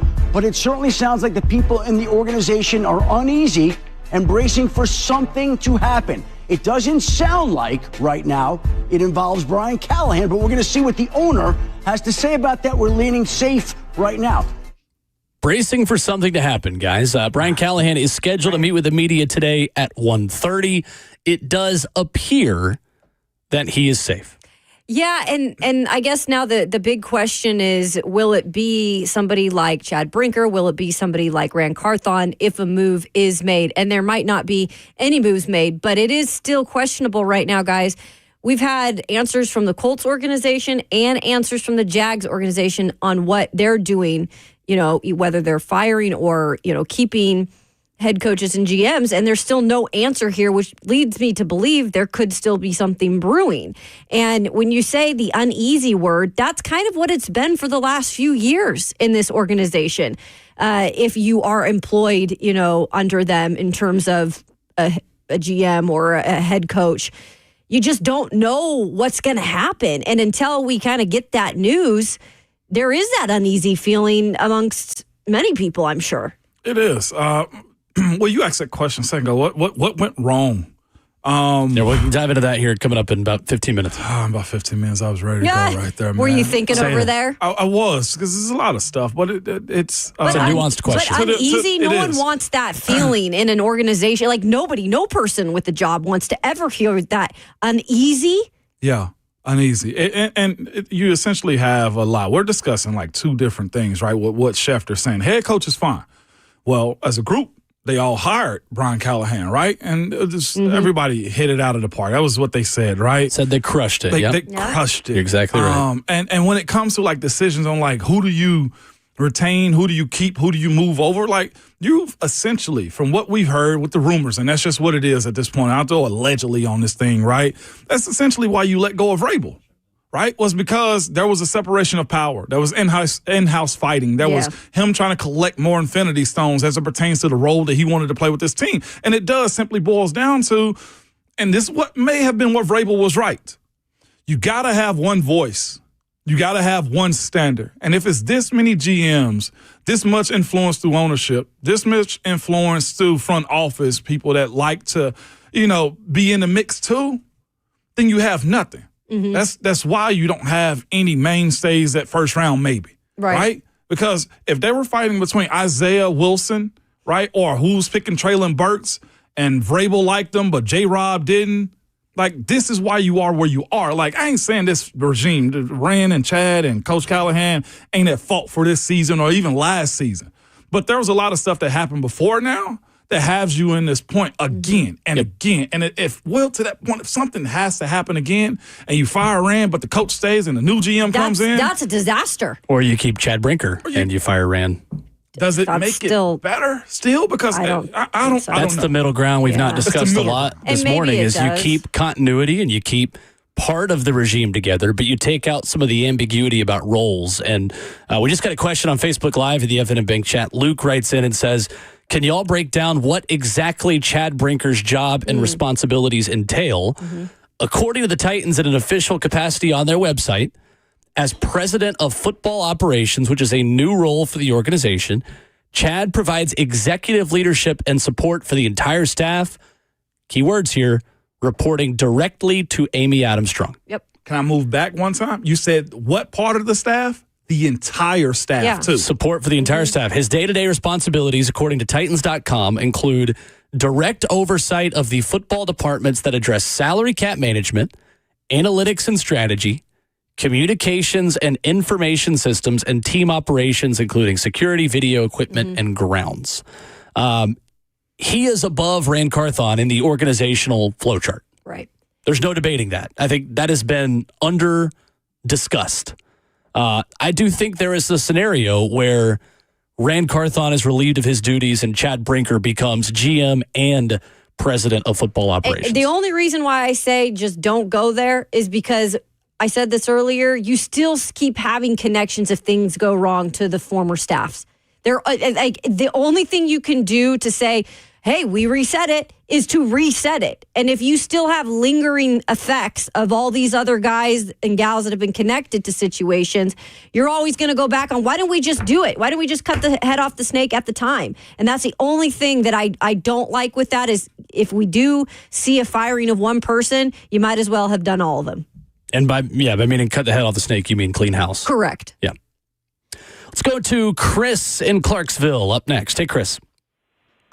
Morning, guys. I just want to say before I jump into what I think the Titans should do with the first pick, I think you guys hit the nail on the head. If they, me personally, I feel like you got to give this regime more time to clean up the mess that John Robinson left those last 2 or 3 years, with his draft picks. None of those draft picks from 2020 to 2022, outside of maybe Roger McCreary and Tigger Conquo, I could say are worth anything to this team right now. And you gotta let this new regime you gotta give them more time and everything. I feel but if you're going to let go of one of them, I feel like him and both Carthon and Callahan are a package deal. You either keep both of them or you just let go of both of them and you just start fresh with this number 1 overall pick this year. And now jumping into the draft, I think I'm with you guys. I'm with you, Ramon. I think the Titans need to trade down. They need to go ahead and call Las Vegas and be like, hey, come get your boy Shador. And number 1, And then I'd love to see them go after Abdul Carter. And then I'm with you, Will, as far as like what they should do at quarterback this year. Justin Fields is by far my favorite option for them because it's like you mentioned earlier, he's only a little bit older than Will Levis, which means potential is there. And if he doesn't work out, hey, go ahead and get yourself a new quarterback in 2026. Oh. Thank you, Chris. Thanks, Chris. Let's get Micah in here quickly before we get a break and get to more of your reaction on the other side. What's up, Micah? We are missing you, Micah. I think you're on mute. Oh, no. Freaking bum. Micah. I don't know if we've ever said that about Missed his opportunity. Wait, Micah's on That's again. not Micah in Nolensville. That's Micah in Nashville. Oh, Michael If it Micah was, in Nashville. we equal opportunity out here, Kayla. Okay? Michael in Nolensville would never. He old enough to dial in. We old enough to trash him, too. No. True. We ain't going to trash the kids. I mean, We ain't going might. to trash the kids, man. The headlines of the morning, in case you missed them, the Jags have fired Doug Peterson, yet are keeping GM Trent Baalke. Okay, I had to let that one breathe for a minute. That's pretty crazy. It's so dumbfounding we didn't have anything to say about it. The New York Giants are keeping Joe Shane, the general manager, and Brian Daboll, the head coach. John has written in and makes a great point, saying, I'm spamming this graphic all offseason until the Titans make a decision. Titans need to trade the pick to the Giants if they are desperate enough to trade up. And he sent us a picture of the Giants' schedule for next season. Have you guys seen this? No, I have not. Their home opponents. Their home opponents next season. Cowboys, Eagles, Commanders. Okay, divisional opponents. Yep. Home opponents: Packers, Vikings, 49ers, Chiefs, and Chargers. Ooh. They go on the road to Chicago, Detroit, New Orleans, Denver, Vegas, and New England. New York Giants, come on down. Ooh, we would love to have. Love it. We would love to have you take Shedeur Sanders. He's already got a hoodie. He's already got the cleats. Yeah. Cam Ward would look great in New Jersey. He would love New Jersey. Seen him put on blue, white, and red. He would love it. Absolutely right. Oof. New York Football Giants. Oof. You want to talk about scheming? Oh man. That is a rough schedule. It's rough. Home opponents: Packers, Vikings, Niners, Chiefs, Chargers. Cowboys, Eagles, Commanders. At least you get the Cowboys. 615-737-1045 is our number. Where did it all go wrong? What's the biggest mistake this Titans regime made? We'll talk about it next.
RKW 104.5, The Zone continues to the fourth and final hour on this Monday morning. A great day to keep it locked in to your radio, to your smart device, to the 104.5 The Zone app, which you can download for free. Costs you literally nothing. That is our free gift to you, an app that you can take us wherever you go. Thankfully, our listening area extends very far. Yes. Around Middle Tennessee. Heck, I can get it in Cookeville. Go up the Cumberland Plateau, you still get us. Download that, though, if you are headed outside the listening area. Keep it locked in today. NFL Black Monday getting started. And we'll see if it touches the Titans as well. Who's to say? I expected some kind of statement by this point. Me too. And we've still not had it. We're reaching 10 o'clock here real soon. The longer this goes without hearing some kind of vote of confidence for the front office, the more uneasy I get. Mm-hmm. Yeah, same. Because didn't the Vrabel firing happen on a Wednesday after Black Monday? It did, because Amy Adams-Strunk wanted to have a meeting with him. They kept delaying his press conference. It never happened. And they took their time. Mm-hmm. Yep. They did take their time with it. This one has to be strategic, too, if you're going to go through with it. Like, I know they got to keep it, real tight as far as information getting out that it's going to happen. But, like, there has to be, like, a building meeting in a sense, of at least the power heads to be like, hey, this is why. Because to that point of people wanting answers from Miss Amy in the front office, I don't know if you can really make this move without it almost being a live presser to break down the whys. Mm-hmm. That's what we said about firing Mike Vrabel, too. Yeah, that's exactly. I remember sitting right here and being like, look, if you're going to fire one of the best coaches in franchise history, you've got to answer for it. Mm-hmm. And she didn't. It's not the way she does things. The longer this goes on, or if another move is made like this, like the less like hiding you can do, honestly. Yeah, you lose the benefit of the doubt. I mean, Amy Adams-Strunk earned the benefit of the doubt when she got rid of a playoff winning head coach, replaced him with Mike Vrabel, and things got better. Right. So we went into the John Robinson and Mike Vrabel decision saying, all right, here's your chance. You earned this. You earned the benefit of the doubt. It worked last time. You made a big call that a lot of folks wouldn't have made. Can you do it again? And now you're 3-14. So you then forfeit that benefit of the doubt that you can make big decisions that it's always going to work. All right. Absolutely. And I wasn't like this last year when that happened. I wasn't either. I was like, she can do what she wants to. She had the benefit of the doubt. I was too. Very genuine on how she went about the process of, okay, you and Vrabel weren't good. Okay, I get it. Move on. It's your business. This one, we're all working on ifs right now. Well, what else do we have, right? So that's Until all we can do. Until she says something, that's all we got. And something has to be said. Do we are we confident that, no matter what, there is going to be something said? What if Rand is obviously going to keep his job? Do you think Amy's going to even come out and say something? Even if she doesn't speak, it will be leaked to all of the national NFL media people that Rand is safe. Yeah, then this quiet if stuff that is time not, comes. So she good. doesn't have to say anything on the record for her to speak. Mm-hmm. And the organization can speak still. From all the national folks, too, they've all have acknowledged, I feel like for the most part, like something's going to happen. And like, whether that's Colt Anderson. I was messing with a guy in the chat this past weekend on 3HL about like you let go of Nick Holtz. Like an OC, a special teams. Like, so something's going to happen. Because you can't be this bad and retain everybody. Right. I don't know how many times this happened. Brian Callahan, just for you guys out there, said he was going to have his meeting with Amy later in the day, just to give a timeline for everybody in terms of he's safe. No, but I'm saying for staff and stuff too that might come into play. So, yeah, it's a very interesting day.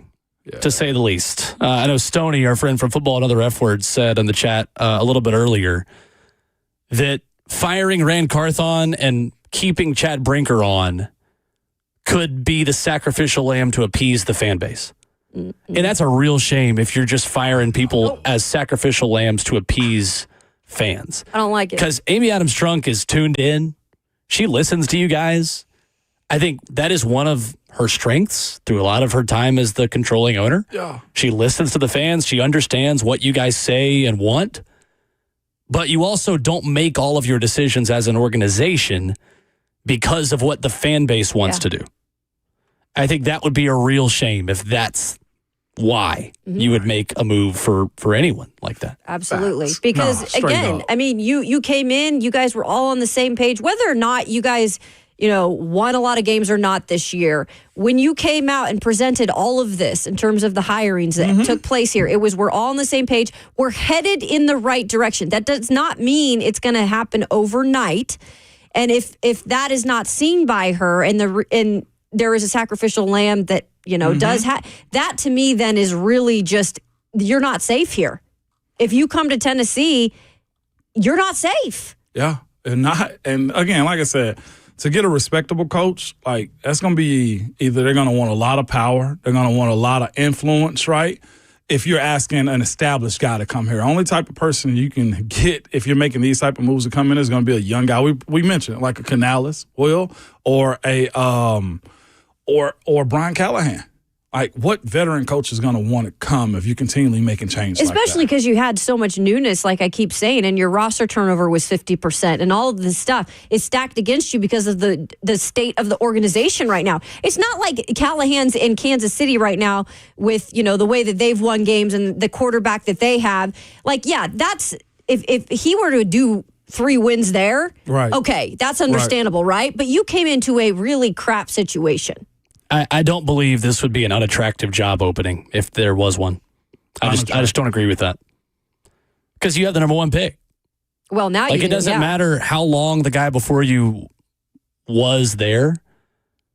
I just really think that the number 1 overall pick makes this a better job opening than it was this time last year.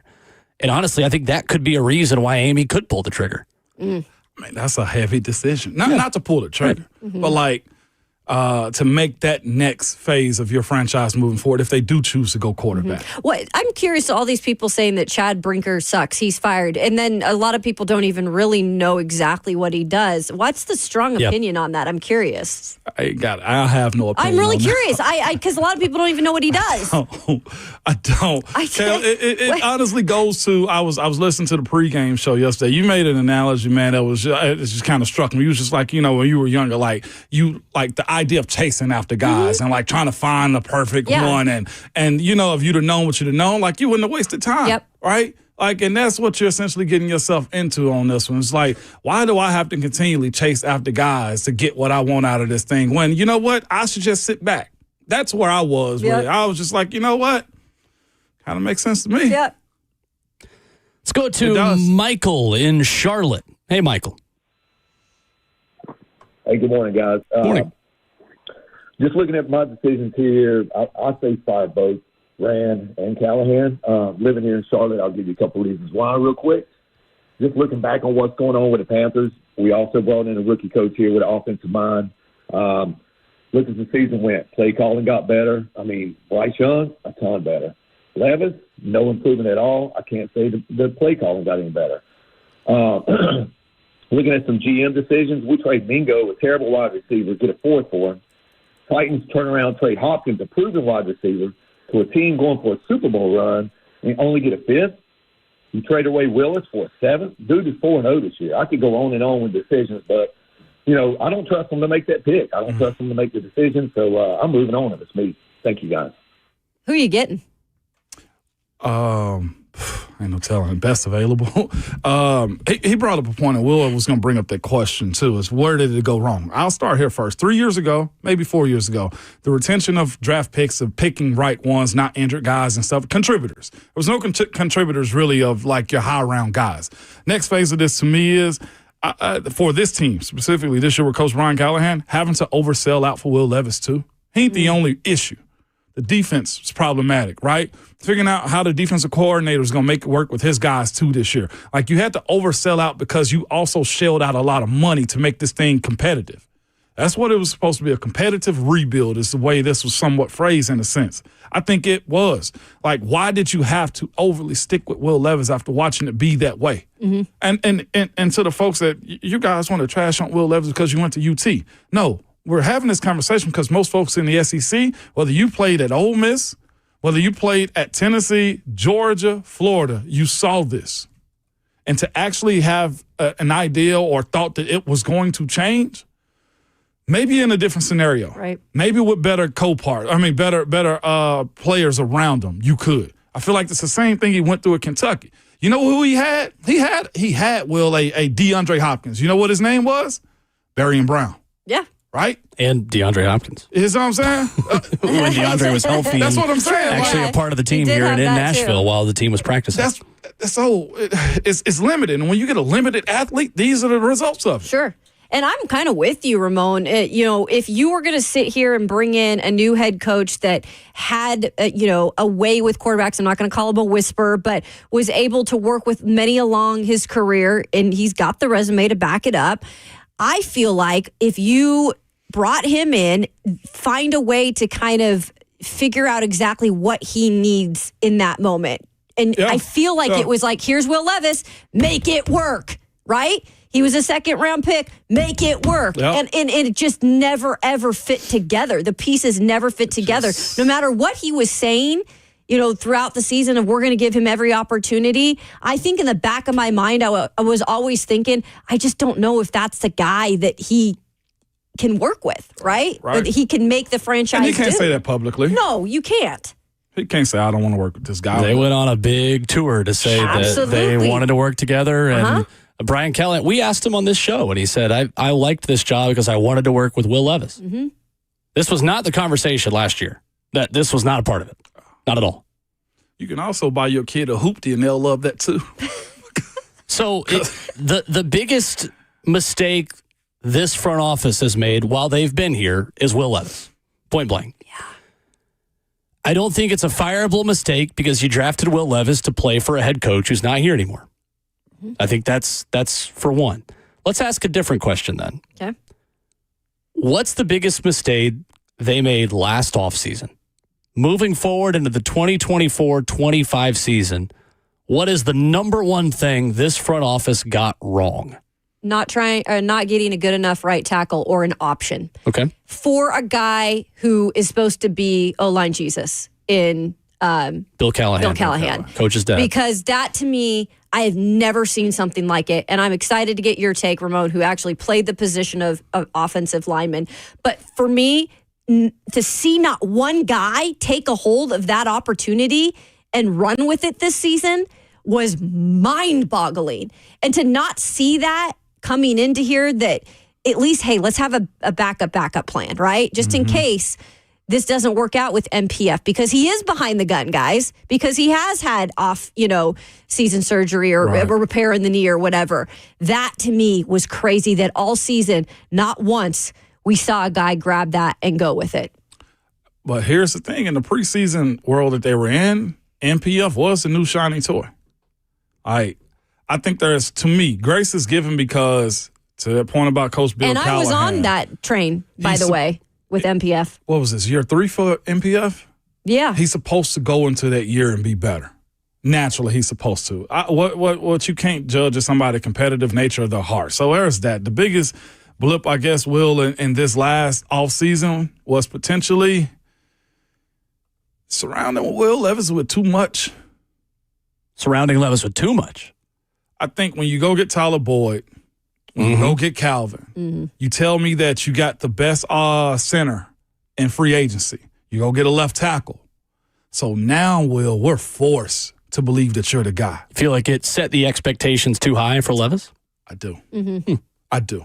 And I think it's unfair with trying to make lemonade out of lemons when it just ain't in them. And I'll say this, too. I didn't think it was an MPF, at least not here in Nashville. I look at the way Jalen Duncan went out this last year, 2 starts, 15 plays, and immediately coming out of the games, I don't think the parts were in place to actually be good. Like, to that point, it was too much. I do. Yeah, if I'm looking at one position, the way they botched right tackle is the biggest mistake they made. I think in general, they believed in the wrong guys to take a step. I think that's a theme this staff had, this front office had. They believed in Nicholas Petit-Frere to take a step forward. They believed in Dylan Radins to take a step forward. He did, albeit a small one, but he was better. Absolutely. This year. They believed in Traylon Burks to contribute to their offense. He got hurt again. Remember how much Coach loved him in the offseason? We talked a lot about him. Absolutely, we did. They believed in Harold Landry coming back from injury and being a guy. He showed good moments. He got 50 career sacks the other day. Wasn't the game record that he used to be before the knee injury. They believed in Arden Key to take a step and be a dude on a front seven that was very underwhelming. And I think if the offense had been a little bit better, we would spend a lot more time talking about how bad this pass rush was and how they could not get pressure on anyone and could not turn over teams because they weren't hitting the quarterback at all. They were so inconsistent. You know how hard it is to have Jeffrey Simmons and have that bad of a pass rush? No, for real.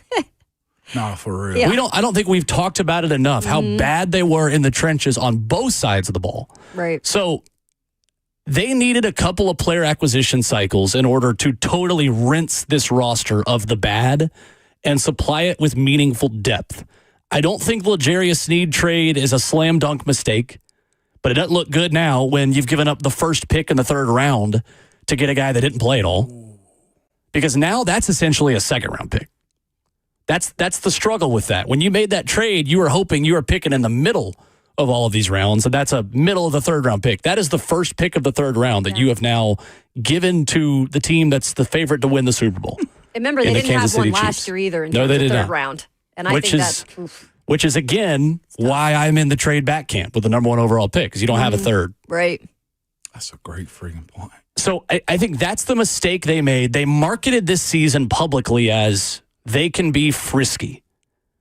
And I think they pushed too many chips in with big, flashy signings to sell tickets and to get a lot of you on board. And they believed in the wrong guys to get better. That's the biggest mistake they made. They thought they were going to compete this year. They really did. Do you fault a franchise for that, though? Yeah. You do? Absolutely you do. I don't. Because we're not going into next year saying they can compete, are we? Hell no, we not. and Will, real quick, Wallace Dooley said, Will, who is we? Just in terms of what do you mean? Like we, like ran in terms of... Everyone we talked to said they were going to compete.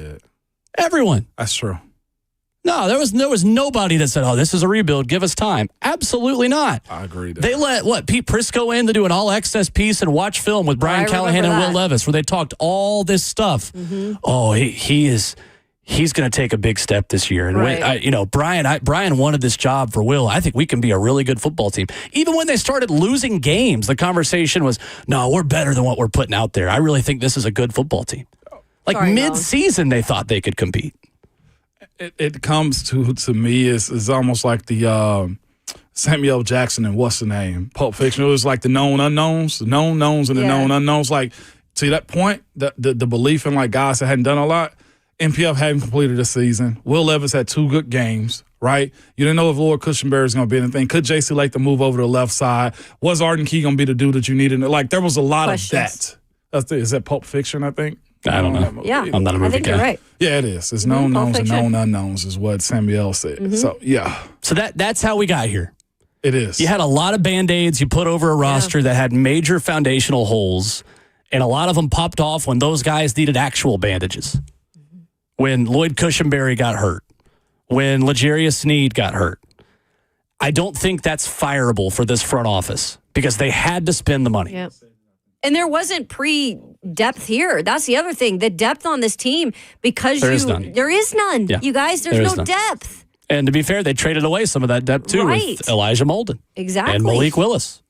That was meaningful depth. They traded it away. Again, not fireable, but a part of how we got here. Yep.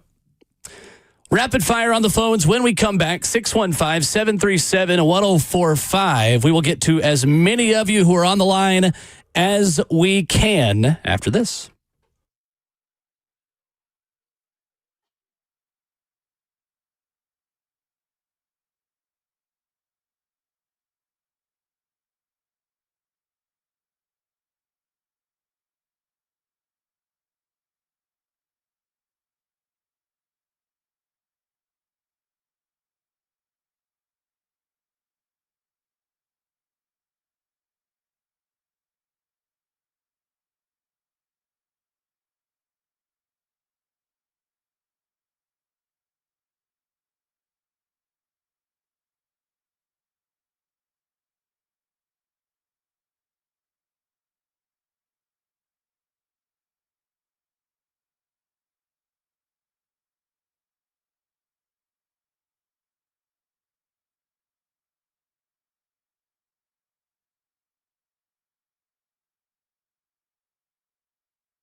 Wrapping up the show this morning on RKW, Ramon, Kayla, and Will.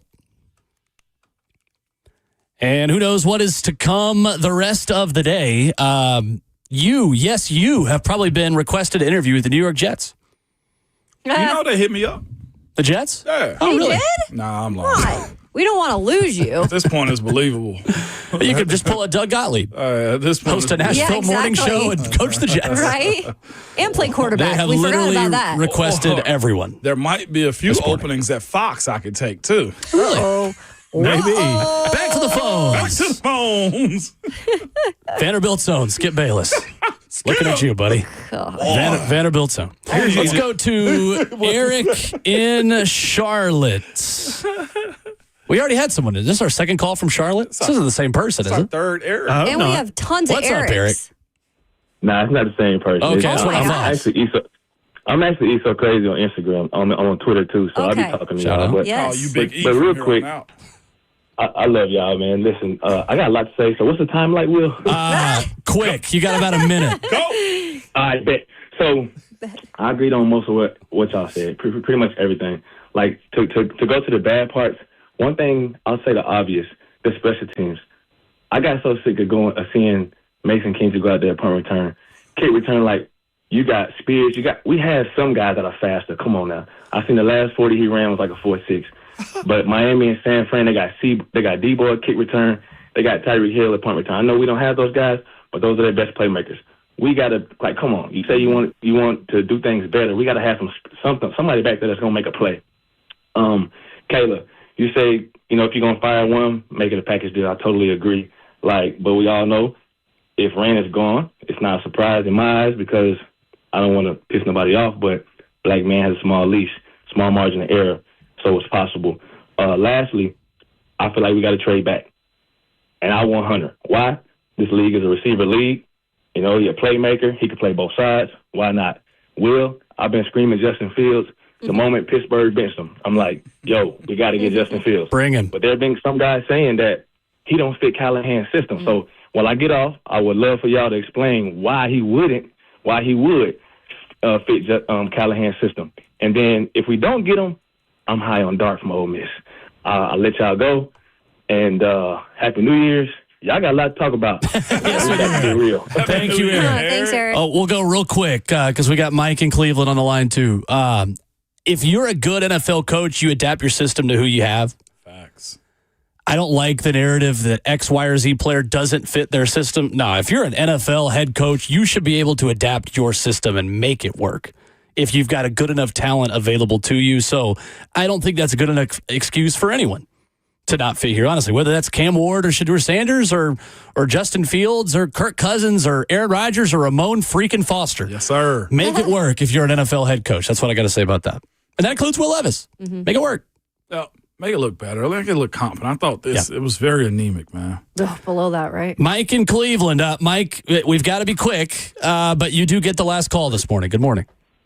I'm glad I'm the last call because I'm going to be Angels advocate, not Devil's advocate, Angels advocate. I'm going to be optimistic. Okay? Could you argue that this regime, the organization, that they're right on schedule? You know what I'm saying? True enough, like you said last time, Will, they messed up by being overconfident, overselling what they was doing. But going into this offseason, we can't say Vrabel guy, we can't say J. Rob guy. It seems like the front office has more cohesion and collaboration. They got to work together. They want to work together. And, now we know Levis is not the guy. It's not a question mark whatsoever. It has been a couple of questions been answered. And, just being optimistic, could you sell that they're right on schedule with as far as this rebuild? Like, they tore everything apart. Now they know we got the pipes, we got the plumbing. We see what we got to do. So, that's it. Boosts. Thank you, Mike. There we go. Good question. Are they on schedule with this rebuild, guys? But here's the thing. We talked about this before. Like, I can give you answers on what I believe is on schedule. I think J.C. Latham can be a really good offensive lineman. Whether he plays right tackle, left tackle, that. Check that mark. I think Lord Cushenberry, get healthy, is a good center. I think Peter Skoronski is good. I think Tavondre Sweat, you hit on him. Jarvis Brown. Like, I could tell you the parts, right? that can say, yeah, you're on schedule, but you're still far behind. Because of for me, it's because of the quarterback is the biggest part. And it's why you are so far behind. You have no Pro Bowlers. Here's the other side. Like, who's a young wide receiver that's not undrafted that you believe in for the future, like a Brian Thomas Jr.? That's the thing. Or Malik Neighbors. Yeah, that's the thing. And we know what one wide receiver that's a standout can do too. Trade back and go get him. You ain't even got one of them. So, like, as many that you do have, you can say, oh, we got something. It's so many, like, you it's need not the future. 2 young wide receivers. You need probably another tight end. You need inside linebacker. At least 2 linemen. Another young corner, right? You need 2 edges. Absolutely. 2 inside linebackers. Another D tackle / another nose. D tackle, and maybe 2 safeties. Yes, Will. Because Amani Hooker's not getting any younger. Had a career year this year that we don't talk a lot about, but missed some time too. Daryl Worley doesn't need to be playing safety for this team next year. Respectfully to him. I heard somebody say recently, man. No, I know who it is. It was Starlito, the rapper. It was in one of his songs. Listen to me. God. Hear it out. It said, if you running a marathon, winning's gonna hurt. Oh yeah. Can confirm. It's the sport I did in college. Right? if this is a marathon, think about what I said is in place, and then think about how much further you got to go. That's the thing. If you fire people, then you're kind of going backwards again. You're stopping to get water. It's going to take off time, right? If this is really a marathon, it's gonna hurt. Yeah. Will, you tell me stop running all the time. Yeah, no, I don't recommend running. I like it. I know, so do I. My hip hurting now. Ain't no way. Doesn't stop us. Shout out to Lido, man. That is a show, and that is your Monday morning here on RKW. Again, we don't have a statement yet from Amy Adams Strunk. There is no confirmation on what the Titans are going to do. That is even more reason to just keep it locked right here. If you're listening on 104.5 The Zone TV, if you're watching us on YouTube, the Buck Rising Show follows us right after this. Subscribe while you are there. Let's get to 15,000 before the first pick is made in the NFL draft. We're getting closer. Big push. Subscribe to the 104.5 The Zone YouTube channel and get a Reaction Monday. Get all week. Man, we got a lot to talk about. Looking forward to it. Welcome to the offseason, friends. Boy, today especially, your Twitter fingers and your mic is always hot.